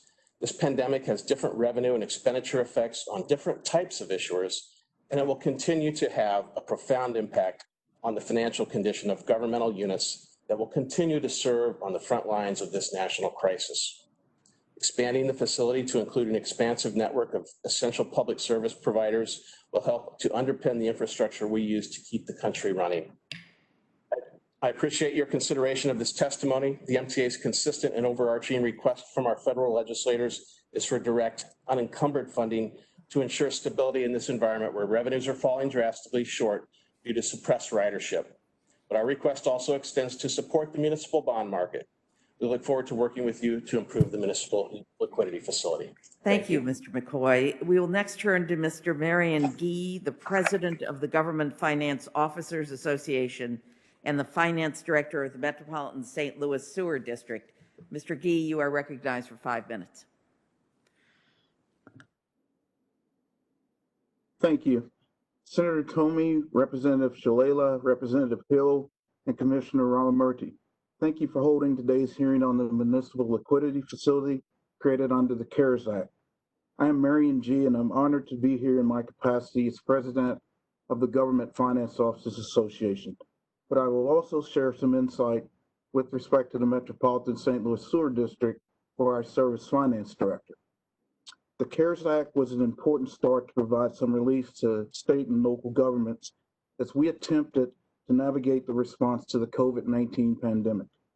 The response continues and further assistance is needed. The first best option is to provide direct federal funding as it can be rapidly deployed, whereas borrowing is inherently more costly and time-consuming. Since additional funding is not a guarantee, the federal government must explore other ways to help state and local governments as we navigate these challenging times. Today, I will focus on the MLF, specifically why local governments and state governments are not using it, and recommendations to enhance its effectiveness to public sector entities. Not all public entities providing vital services are the same, and each face unique challenges that require practical solutions to help us face those challenges. As currently designed, the MLF is too costly of a solution for us, nor is access widely granted. We all need clean, safe water to take the important step of washing hands and for other hygienic purposes to protect the public health. The National Association of Clean Water Agencies projects the total impact of clean water utilities nationwide from lost commercial and industrial revenues at $12.5 billion over the year, and $3.8 billion of revenue losses from increased household bill delinquencies due to the COVID-19 related job losses. Commercial water usage, on which my agency bases a portion of its bills, is projected to decrease by roughly 17% over the current fiscal year. We will face additional challenges as water usage relating to residential customers is increasing. The revenue losses and substantial costs for maintaining services pose significant challenge for public entities like mine. Next, my state and local government colleagues face similar revenue struggles and will continue to do so into 2021. Since more direct funding is uncertain, we need additional options from our federal partners that are low cost and recognize the uncertainty regarding how long this public health crisis will last. Income, property, and sales taxes are among the main sources of revenue for state and local governments. Since revenues generally lag behind economic changes, the full picture of the pandemic's impact on these will be unknown for some time. This leads me to the MLF. As currently designed, it is not a practical solution for many public entities. Direct access to the MLF is too restrictive for most public entities. Only 250 entities are eligible to directly access the facility, leaving out the vast majority of nearly 80,000 public issuers. My agency is not an eligible entity to directly access the MLF unless it is designated as an eligible revenue bond issuer by the governor. Access should be expanded to a larger, more diverse pool of issuers. The MLF 36-month term should be lengthened, and borrowers should have greater flexibility with regards to the use of the proceeds. The vast majority of public entities issue debt for capital needs more than they do for operational needs. Issuing 36-month debt is rare. Increasing flexibility so borrowers can use proceeds for investments like capital projects means job creation and boosting the economy. The Fed should extend the underwriting deadline of the MLF beyond December 31st, 2020. The facility is currently set to expire at the end of the year, even though we will not know the extent of revenue challenges state and local governments will face well into 2021. The MLF pricing is unduly punitive. The penalty pricing structure of the MLF term sheets do not make it a viable solution for municipal issuers like my agency. Pricing should be competitive with the market or lower. Issuers in dire circumstances should not be penalized. The Fed should create a facility to provide relief by purchasing municipal securities in the secondary market, similar to the secondary purchasing program in the secondary market corporate credit facility. Given the uncertainty regarding the duration of the COVID-19 pandemic, we could see a replay of this year's cash crunch and sell-off in the muni market. Thank you for the opportunity to address the commission today. I'm happy to address any questions. Thank you, Mr. Gee. We'll next turn to Mr. Chris Edwards, Director of Tax Policy Studies at the Cato Institute. Mr. Edwards, you're recognized for 5 minutes. Thank you very much for inviting me to testify today. I will discuss the municipal liquidity facility and state budget challenges. I have two general points. First, with the economy rebounding, state revenues likely won't fall as much as originally projected. Further aid from the Fed or Congress is not needed, in my view. Second, the MLF undermines market discipline on state borrowing and risks politicizing the Fed. Regarding the state budget situation, Bureau of Economic Analysis data for the second quarter of 2020 show that total state local tax revenues dipped just 3% from the first quarter. Sales and income tax revenues fell, but property tax revenues increased slightly. Home prices in July were up 5% over last year. And if they stay up, that will help boost city and county budgets in the months ahead. During the recession a decade ago, local tax revenues did not fall, and that's because property tax revenues remained stable. Looking at the BEA data from the first to the second quarters, total state local tax revenues fell $13 billion, but total federal aid to the states soared $193 billion. That suggests to me that the states generally are not short of cash, although some places like New York City do face big challenges. A recent NCSL survey of 37 states found that tax revenues are expected to be down 10% on average in 2021 compared to original projections. That translates into just a 4% tax revenue drop from the 2019 peak. Most states can handle the downturn with the rainy day funds and spending restraint going ahead. It is true that the states differ. New Jersey and Illinois saved zero in their rainy day funds even after 11 years of economic expansion. That was totally irresponsible in my view. If Illinois had saved in its rainy day fund, it wouldn't have needed an MLF loan. Again, if Illinois had been more responsible and saved in its rainy day fund, it would not have needed the Federal Reserve loan. Here are some concerns about the MLF. Finance expert Robert Posen warned in an op-ed that expanding the MLF could politicize the Fed. I mean, imagine if the Fed began making regular loans to the states. All those swarms of lobbyists that currently surround Capitol Hill today would open offices surrounding the Fed's headquarters on Constitution Avenue in Washington. That really would not be a good outcome.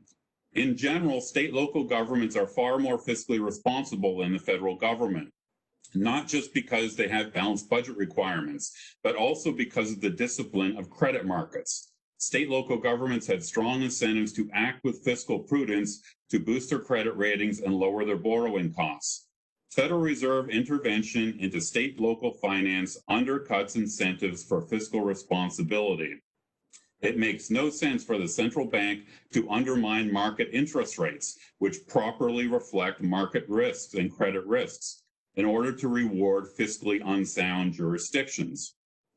The first MLF loan went to Illinois, which is probably the worst run finances in the nation. Did the MLF loan stave off a liquidity crisis in Illinois? Not at all. The MLF loan allowed Illinois to increase its 2021 general fund budget by 5.9%, including $260 million in salary increases for state workers. So the MLF loan discouraged needed restraint in Illinois, in my view. In the long run, congressional and Fed subsidies undermine incentives for state local policymakers to build rainy day funds, to reduce their debt loads, and to pursue restraint. So in closing, what about the economy in general? Some analysts support more federal aid and Fed loans to the states, believing it creates a large multiplier boost to the economy. I cite evidence in my written testimony that those multipliers may not be large. While government spending may boost GDP in the short run, a negative side effect is crowding out or shrinking the private sector, which undermines long-term growth.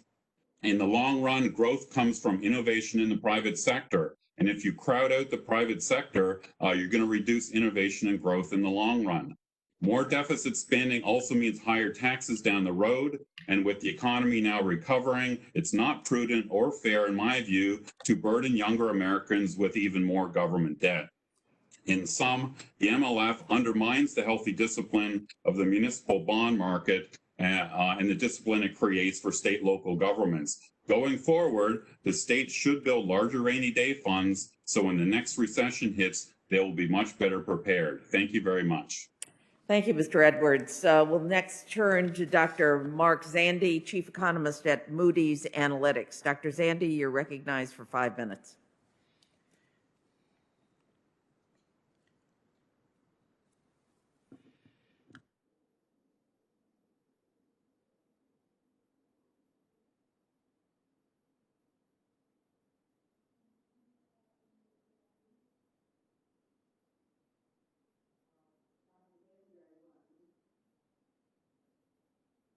Dr. Zandi, are you on mute?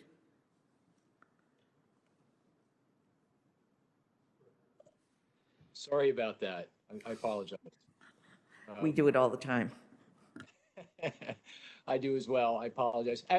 To start over, I just want to thank the Commission for the opportunity to speak and participate today.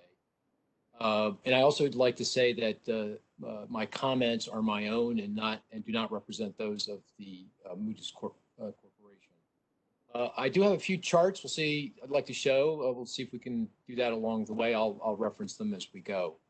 I'll make 3 points. First, the finances of state and local governments have been hit hard by the crisis. Moody's Analytics, we estimate that the state and local governments in their totality will suffer budget shortfalls of somewhere between $450 billion and $650 billion through fiscal year 2022, depending on the ongoing pandemic. This is a shortfall relative to a flat budget baseline that just assumes that states have enough funding to keep the lights on and avoid layoffs. They do not include any real discretionary budget increases or address any long-term structural problems such as pension or post-employment benefits, and they assume that all of the rainy day funds that the states have are used.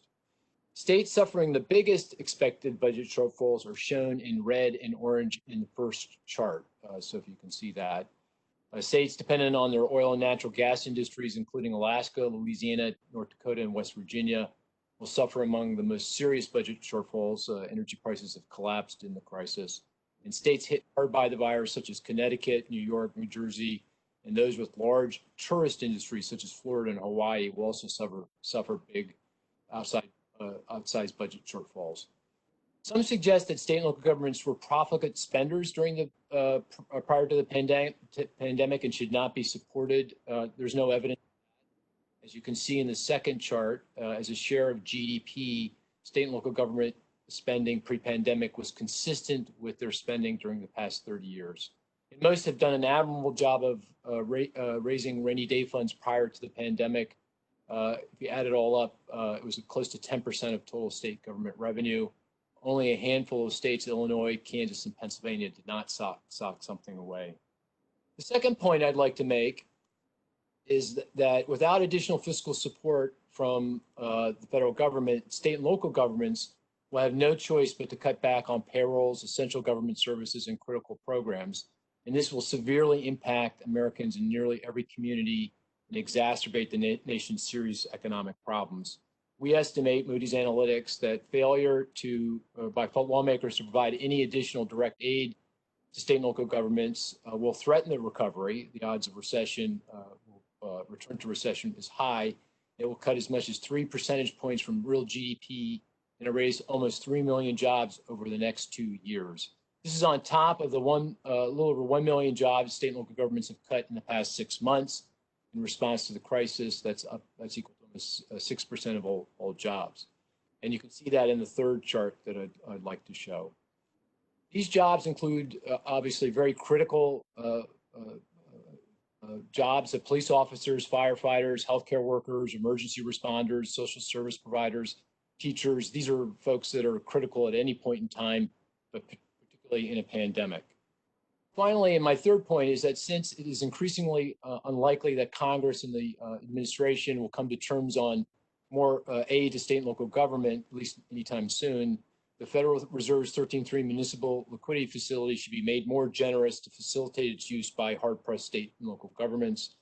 To this end, I would make a few recommendations, some of which you've already heard. I'd extend the facility's expiration date beyond the end of this year. I would lower borrowing costs to make them less punitive. I'd lengthen terms to make this more operational. I'd allow for a deferred payment structure such as that provided in the Main Street lending facility for mid-sized companies. And finally, I would permit MLF funds to be used more broadly than it is currently. Policymakers deserve a lot of credit for responding aggressively to the pandemic. They've used the federal government's resources to help bridge American households and businesses to the other side of the pandemic. The federal government's financial support has run out, but the pandemic rages on. The bridge is unfinished. Unless lawmakers act quickly to extend it, many lower-income households and small businesses in particular face financial devastation. Congress and the administration should agree to another significant fiscal rescue package that includes substantial direct aid to state and local governments, and the Federal Reserve should become more expansive in its implementation of the municipal liquidity facility. Thank you. Thank you. Thank you, Dr. Zandi, and the other witnesses as well for their testimonies. As with the first panel, we'll move to 2 rounds of 5-minute questioning of these witnesses. I'll recognize myself for 5 minutes of questions. Dr. Zandi, let me start with you. Mr. Edwards, a fellow economist, testified that the states are facing budget challenges, but they can restrain spending, tap rainy day funds to balance their budgets without further aid from Washington. He also said that millions of American businesses have tightened their belts in recent months, so why can't governments? In your expert opinion, can state and local governments simply tighten their belts in lieu of additional federal assistance? What would be the economic and social consequences of such a proposal? No, I think the fiscal pressures here are incredibly intense. I mentioned $450 billion to $650 billion through fiscal year 2022, so over the next 2 years. And that assumes that they use all of the rainy day funds that were quite ample coming into this.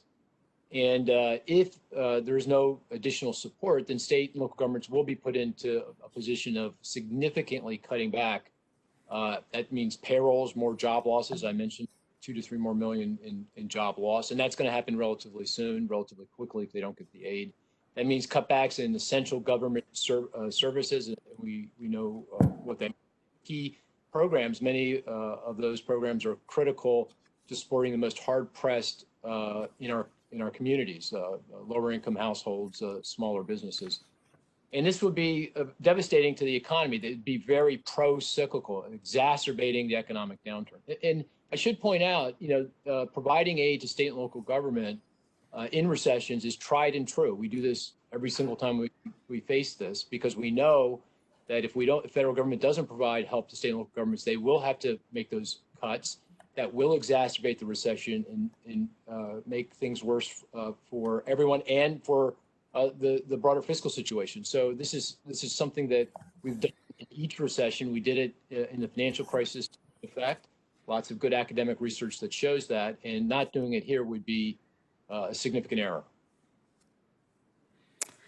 Thank you. Mr. McCoy, Mr. Edwards testified that the 2 MFL loans have saved the issuing entity's interest costs, but that is not a goal worth undermining federalism for and pushing aside the market interest rates.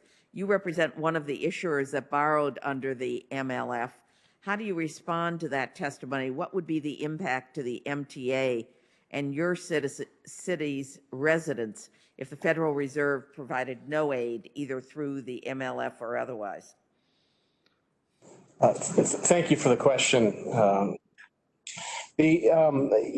believe that without the MLF, we would incur higher costs. We know that, and I included that in my testimony.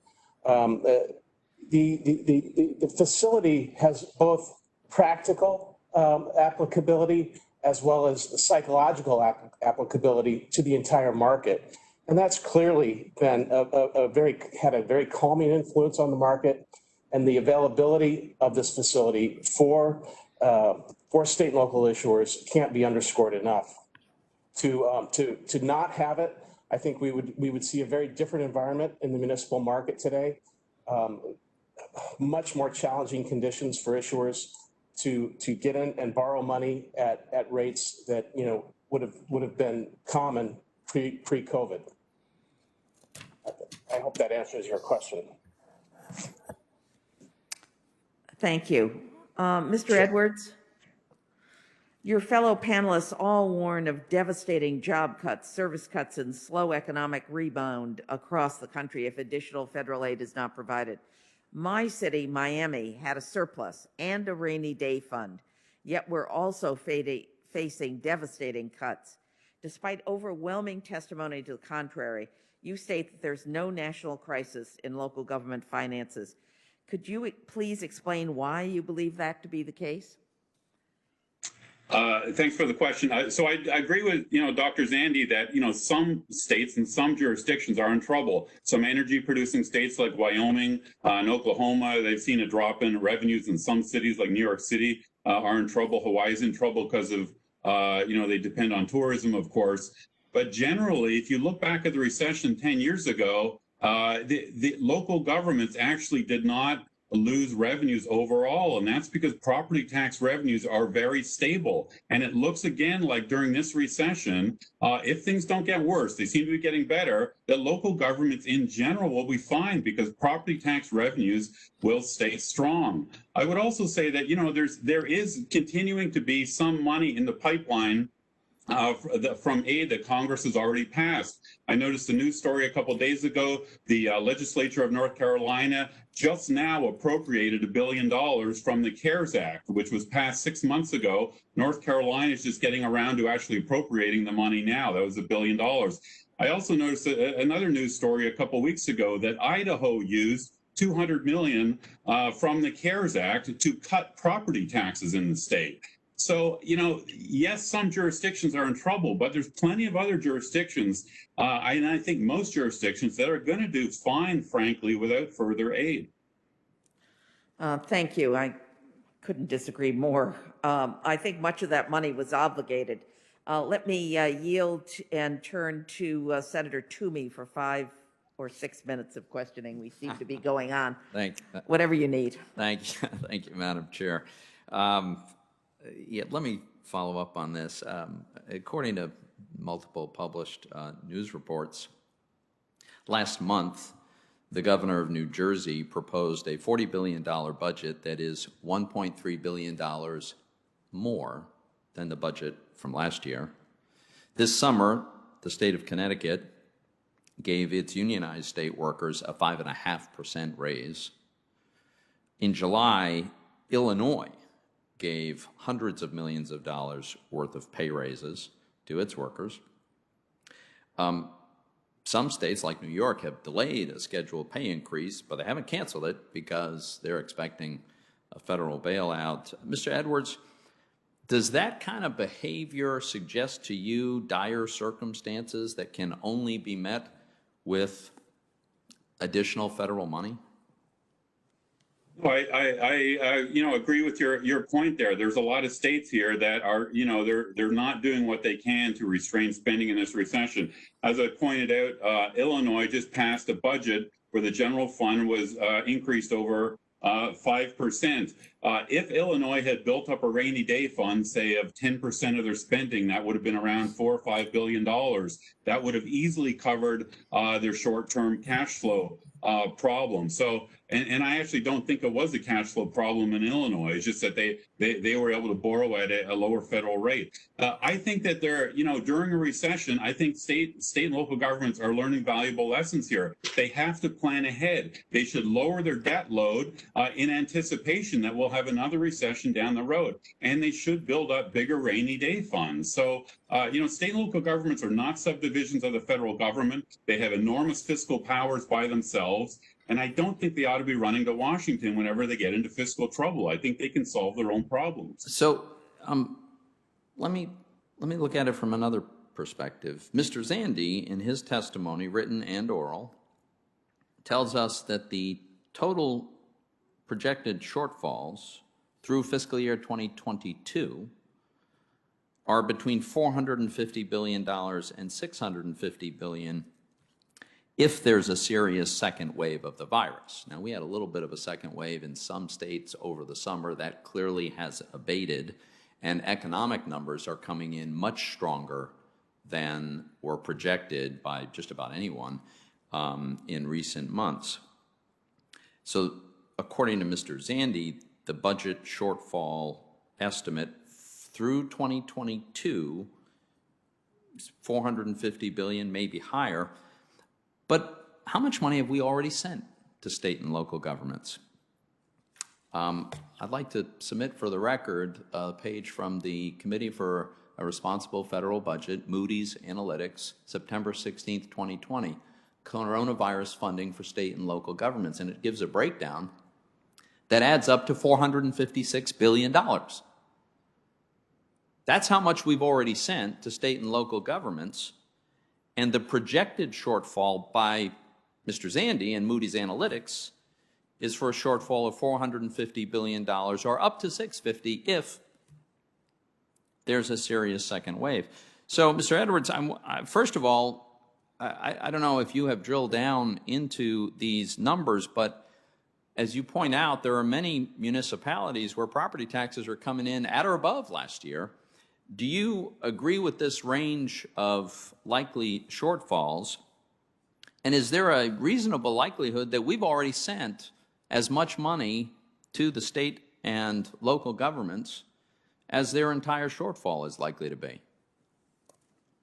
Well, first, with respect to Dr. Zandi's projections, no one knows the future. Perhaps he's right about the size of those shortfalls. Perhaps they're lower, as I think. I would say there is a measurement issue here. I mean, again, if you look at the National Conference of State Legislatures survey of 37 states from a couple of weeks ago, they show that tax revenues will be down 10% next year from projected increases. But projected increases were around 6%. So that really translates into about a 4% revenue loss from the 2019 peak. I don't think that's a crisis level of reductions. I think state and local governments ought to be able to handle those sorts of revenue shortfalls. So again, I think local governments could come through this pretty well, because it does look like property tax revenues will stay up. It's true that some central business districts, the office, commercial real estate will fall, but industrial property prices are staying high as well. So, I think local property tax revenues will be fine, and I think states are going to be able to handle the modest state tax reductions. Well, last point on that, actually, the new CBO federal projections came out a couple of weeks ago, and they've got federal revenues falling, total overall federal tax revenues falling 5% in 2020, 1% in 2021, and then they're going to start booming again and rise 15%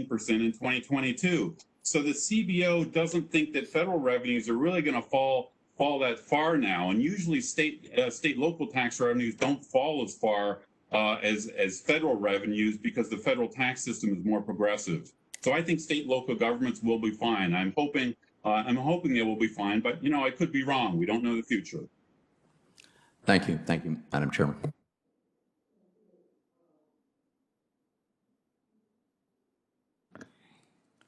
Commissioner Ramamuti. Thank you, Madam Chair. Just quickly on the point about a second wave. I mean, look, we've plateaued in a situation where 1,000 Americans are dying every day, and we're about to enter winter flu season, and we've seen in other countries already a resurgence of the virus. So I think the idea that we've put a possibility of a second wave behind us is not correct. But look, even though we're 6 months into this crisis and state and local governments are in rough shape, as we've heard from the issuers today, the Fed's lending program has made only 2 loans to date. So, Mr. Gee, you represent state and local government financing officers across the country. Do you think the Fed's state and local lending program has had so little uptake because state and local governments already have all the resources that they need? No, sir, I do not. I believe that the reason that you don't see usage centers around the way that the program is structured. As I mentioned earlier during my remarks, the 3-year term is restrictive, as is how the proceeds can be used. State and local governments are basically penalized if they use that liquidity facility, which is why I think you've only seen 2 issuers take advantage of it.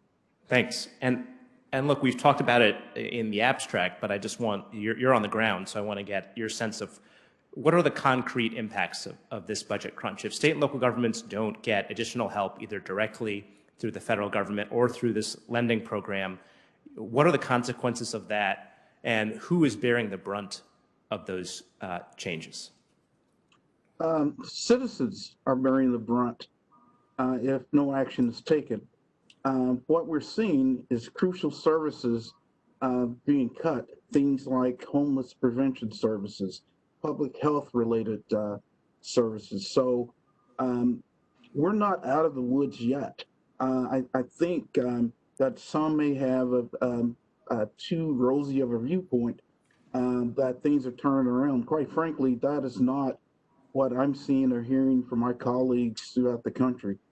Thank you. And look, there's been plenty of data talking about this idea of a K-shaped recession, where people who are already well off coming into the crisis are doing okay, but people with lower incomes are really suffering. And of course, the cuts to state and local government that you're talking about also tend to fall disproportionately on those folks who are already suffering. So let's talk about how to make this program more useful within the legal restrictions that Congress has created. Mr. Gee, your testimony asks for the Fed to set the rates as low as possible within the law. Mark Zandi, who just testified, said that the rate could go as low as just slightly above the federal funds rate, which in other words is pretty close to 0. How low of a rate would you support? I would support anything that's at a market level or lower than a market level. You're not going to get participation in the program if the rates are punitive. Thank you. And they currently are. Thanks. And Mr. McCoy, I want to bring you in here because your testimony noted that even though you ended up using the Fed's lending program, the MTA paid an interest rate of 1.9%, which was actually quite a bit higher than the 1.3% that you paid just before the pandemic hit for a similar type of note. So by contrast, the Fed's interventions have already allowed big corporations to actually pay less to borrow now than what they were typically paying pre-pandemic. So let's say that the Fed did the same thing for you that it's done for big corporations. Say that they provided a rate of about 1.3% instead of 1.9%. How much would that end up saving the MTA over the life of the loan? Sure. Thank you for the question, Commissioner. So the rate that we received through our MLF issuance saved the MTA $8.235 million over the 3-year maturity. Just to give you a more granular detail, 1 basis point change in the rate is equivalent to $135,000 on that $450 million loan. So it clearly saved us money, and that was a good thing. But again, I come back to the other part of my testimony where we talked about the revenue loss that we're experiencing. And, one of the other witnesses talked about, property taxes not being, impacted so severely by COVID. Well, here at the MTA, we don't receive property taxes. We're not a taxing entity. We rely on fare box revenues. And we have the highest fare box recovery ratio of any public transportation provider in the country. That means when our ridership dropped down to by 95% due to COVID, our revenue hit was immediate and severe. And we're continuing to forecast severe impacts from reduced ridership well into 2023. Thanks, Mr. McCoy. I hear the chair hitting the gavel. So just to do the math quickly on that point, If you had gotten a rate similar to what you had gotten pre-pandemic of 1.3%, doing the math, it looks like that's about a $4 million savings, which I imagine would allow you to keep some people on payroll. It would allow you to potentially offer more transit services or lower cost services. That money makes a real difference. And so, look, I keep coming back to this point. If we are able, if the Fed is able to offer state and local governments just the same type of deal that it is offering corporations right now, it can make an enormous difference in people's lives. It can make a difference in the lives of children and people with disabilities and seniors and others who are often more dependent on services that the state and local governments provide. That's really what's at stake here. Thank you, Madam Chair. Thank you. Congressman Hill, I owe you as much time as you'd like. Thank you, Madam Chair. You owe me nothing, just your friendship. Thank our panelists again for being here. Very interesting testimony, very informative. I want to begin by, on my questions on this round, to talk about this difference that both Mark Zandi referenced and Mr. Edwards on the uneven nature of the economy reopening and the uneven burden around the states, and recognize our states have lots of authorities to control their own destiny, which we've heard about. I have a slide, if I could put that up, for our viewing audience and my fellow commissioners. I looked at tax revenues for different states, and in this instance, I decided to look at it based on the impact of the virus.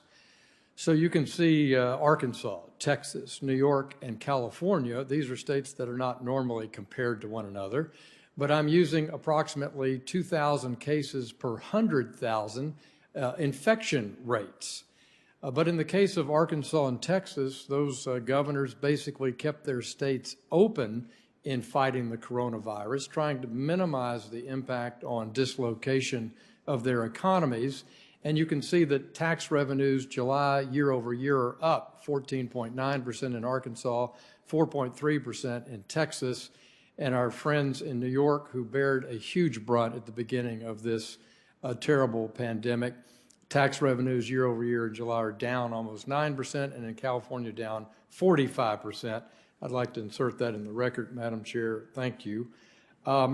Also, Mr. Zandi, I think, made a very important point about economic concentrations, so that if you're heavily in tourism like Hawaii or my friend from Florida, or in the oil and gas business, as noted in his statistics on North Dakota or Oklahoma, you have also additional burdens, not necessarily per se connected to the pandemic, but we have a major dislocation in our oil and gas market, partially as a result of the economic shutdown around the world and supply conditions. When you look at June 30th, of the 46 states that end their fiscal year in June, 8 states actually had overall tax growth when including personal income, corporate income, and sales tax income. And I also want to highlight that, in addition to the municipal liquidity facility, as Senator Toomey has noted, we've distributed billions of dollars out to our states directly and indirectly. And when you look at that, both direct and indirect, it's about $700 billion are distributed to the states. To that end, Mr. Edwards, let's talk again about your ways states can cover their budget shortfalls. I think in your testimony you said that about people or states had built up their rainy day funds to about 13% of a typical annual revenue budget. Is that right? It's a bit less than that. I think it's about 9% going into this, although there's a measure called total balances, which are essentially all the extra cash that states have kicking around. That's higher, maybe up around 12%. And you also noted that you felt many of the states could access the market quite successfully. I was looking at all of our states' bond ratings before this hearing, and 90% of our states are rated AA or better.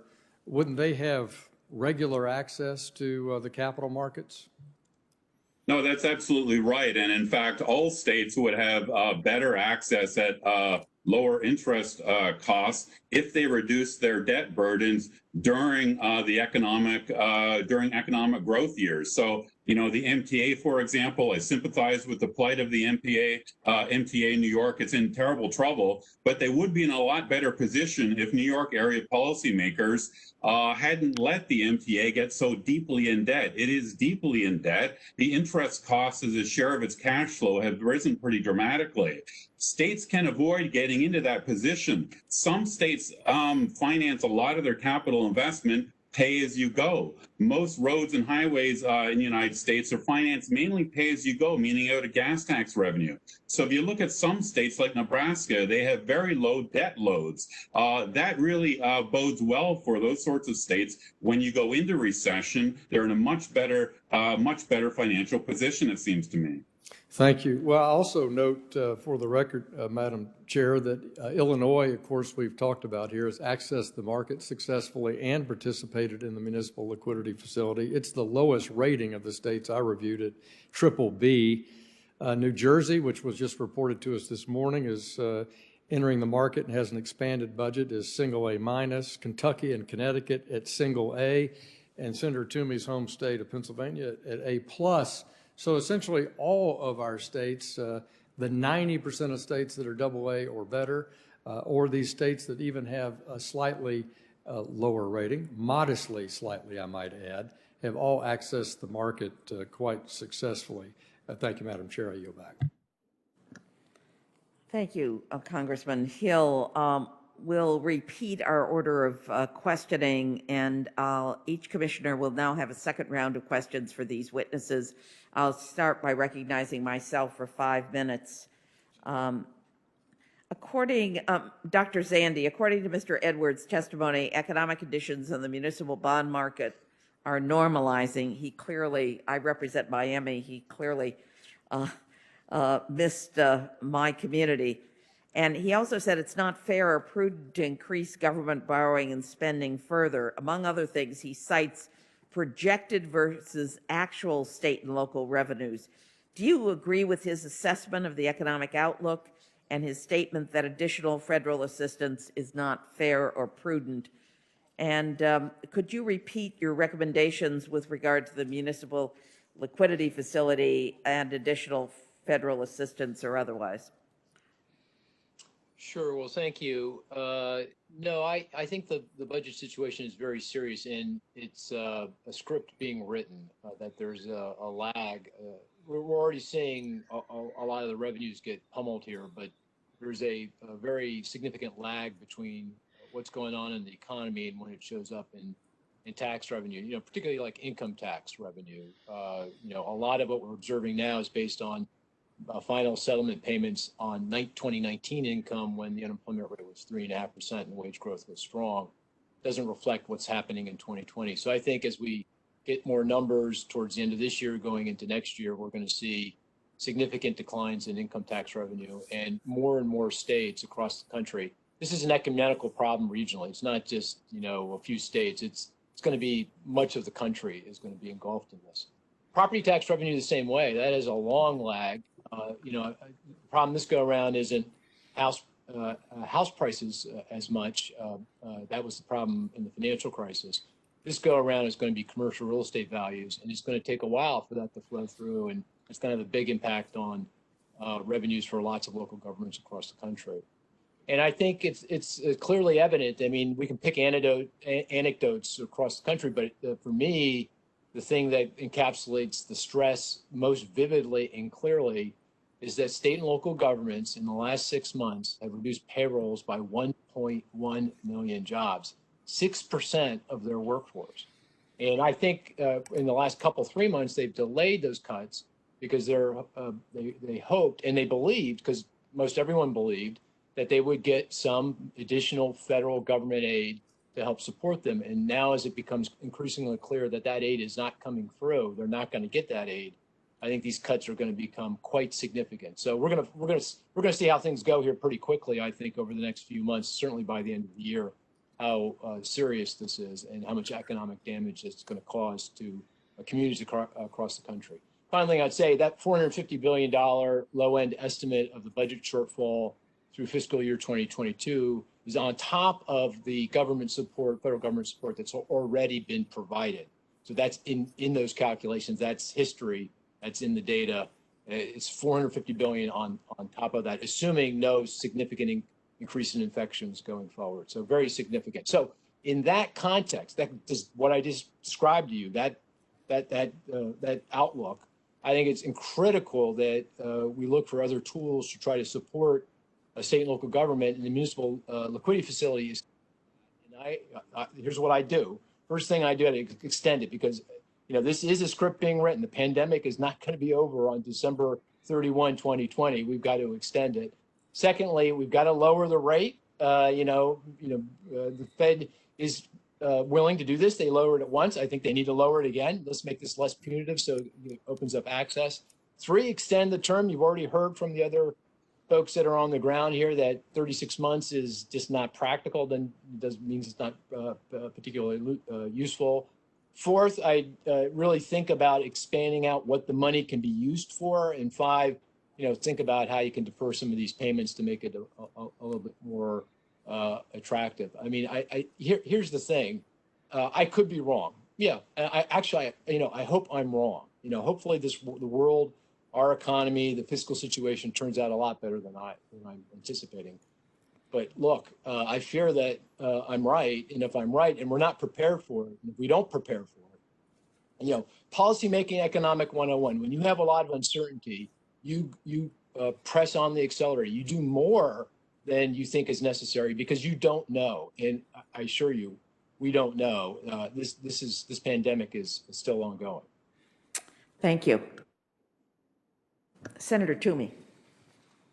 Thanks, Madam Chair. Mr. G, we took a look at where the St. Louis Sewer District debt is trading in the secondary markets, and it looks, according to our sources here, it looks like they're trading at the lowest yields in at least 5 years.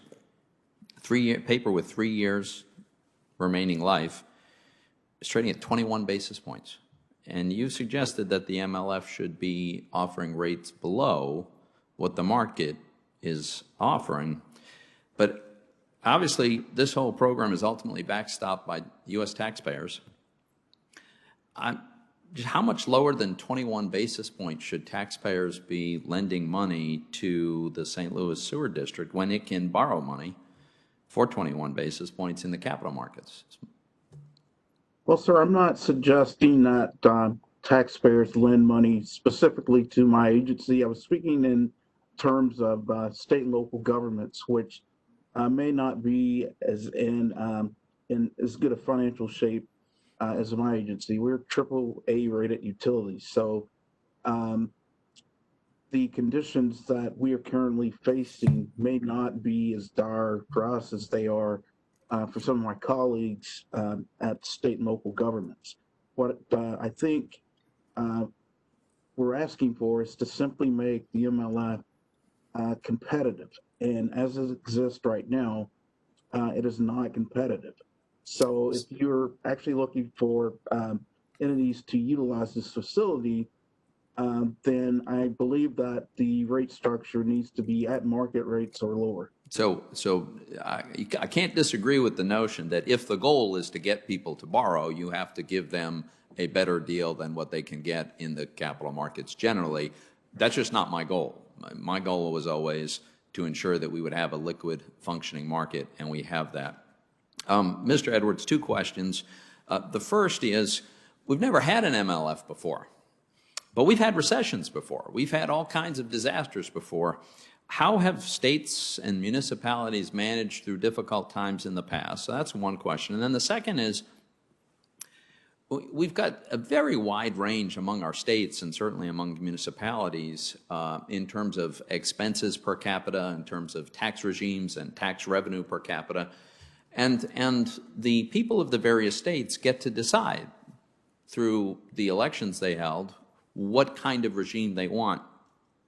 If this federal government is going to be a sort of permanent backstop bailout mechanism, how does that change the mechanism of accountability in state government?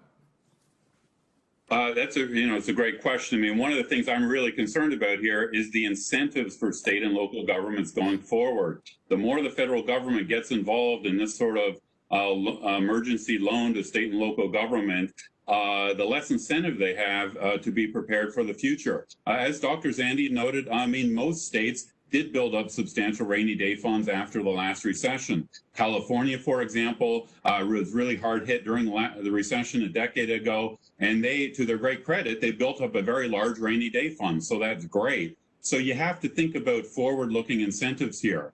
To go back to some of the previous discussion, people have compared the Federal Reserve's mechanisms for businesses and governments. But there is a basic difference here, in that governments can always raise tax revenue. They have fiscal power. They can always issue debt.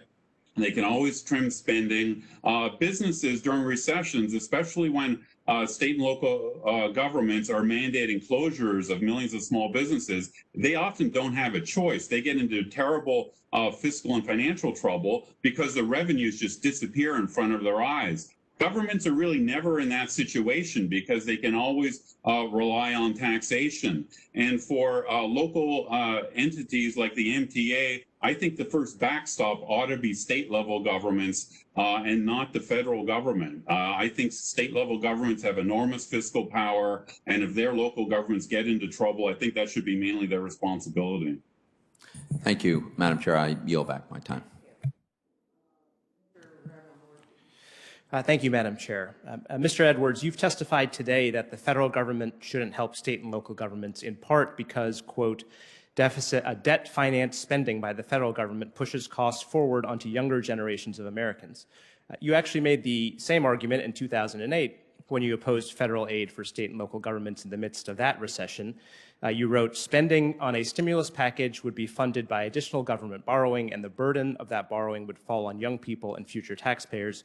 You wrote that in a section you titled, Rising Federal Debt is Fiscal Child Abuse. Are those your words? Yeah, that's right. I believe it is. So that phrase, fiscal child abuse, in my view, is a pretty shocking thing to say, especially when you look at what states are being forced to do right now because they're not getting federal aid. Here are just some of the examples. Alabama and California are cutting funding for early childhood education programs. Wyoming is cutting $10 million from its public preschool program for kids with disabilities. Oregon is delaying a program to help children from low-income families with mental health issues. And Missouri, New Jersey, and Texas are slashing funds and laying off workers dedicated to protecting children from actual child abuse.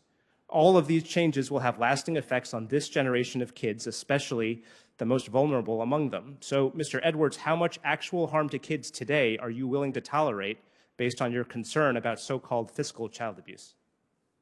Those children will grow up, and federal, state, and local governments have been enormously irresponsible by getting the United States enormously into debt. The federal government has $20 trillion of bond debt now. Those costs are being pushed forward. So in the future, either those spending programs that you mentioned will have to be cut or taxes will have to be raised. An increasing share of the earnings of young Americans in the future will have to go, for example, to pay the foreign creditors, which reduces the U.S. living standards. Okay, so I mean, look, Mr. Edwards, I'm sorry, my time is short, but I just want, it sounds to me like your answer is you're willing to accept quite a bit of harm to kids today based on the concern that, I don't know, I guess the debt will go up and maybe corporations in America will have to pay slightly more in taxes in the future.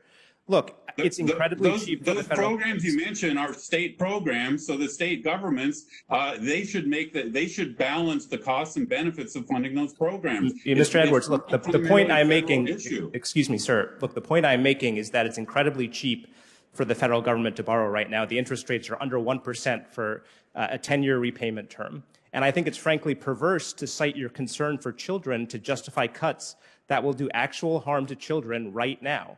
And I think it's especially perverse coming from a lot of the same folks who happily supported adding $2 trillion in debt a couple years ago to hand tax cuts to big corporations and the rich.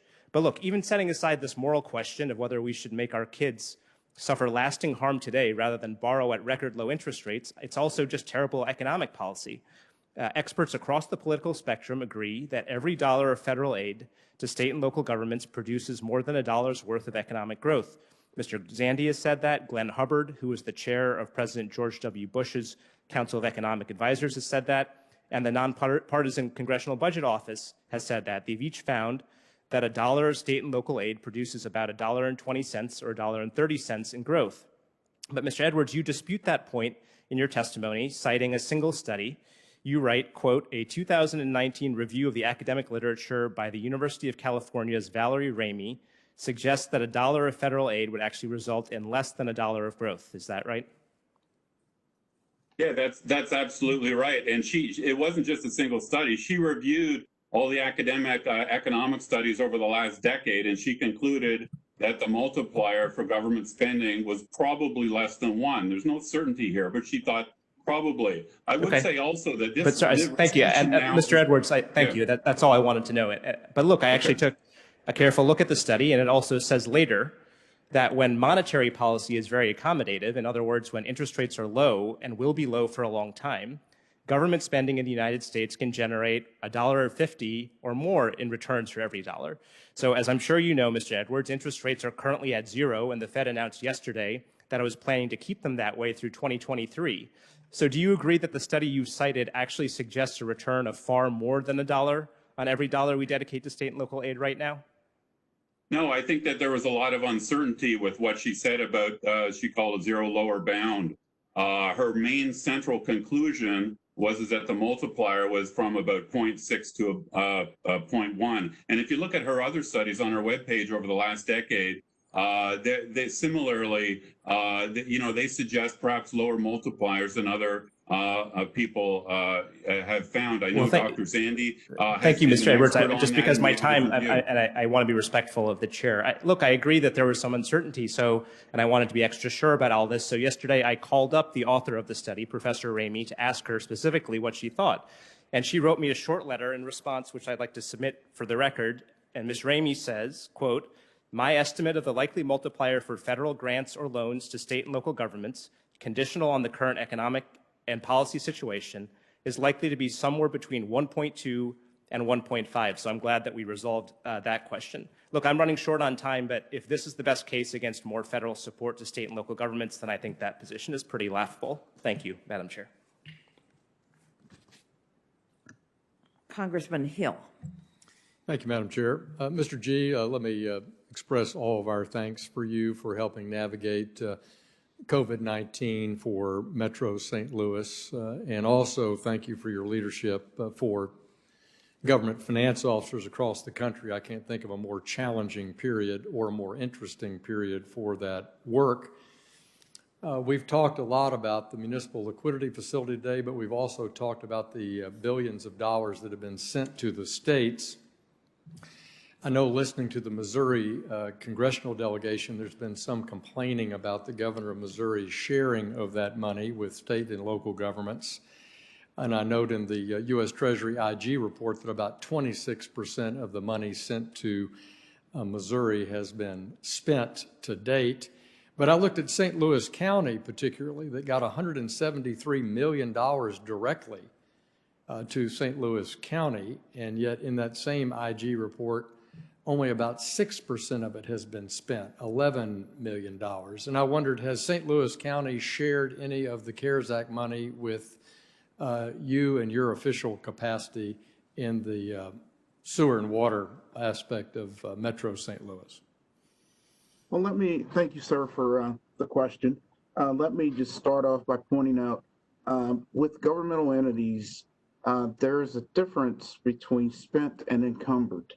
I would argue that the majority of the funds have been encumbered, meaning that they have been earmarked for specific use. It's true that you may have instances in which those dollars have not been spent, but the funds have been encumbered.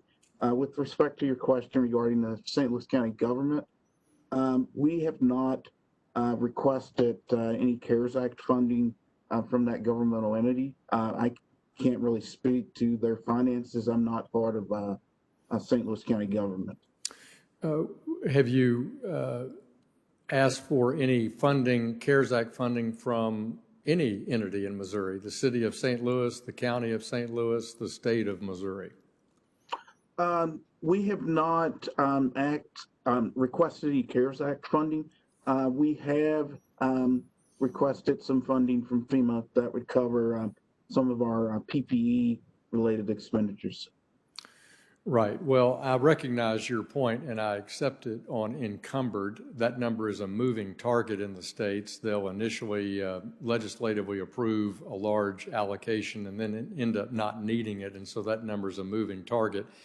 In Arkansas, I'd say it's well over 80 to 90% considered by the Legislative Council on what they'd like to spend the money on, but they've spent far less than that. Has the state of Missouri, to your knowledge, allocated money to the smaller cities and counties outside St. Louis? To your knowledge, has the governor allocated money for their use?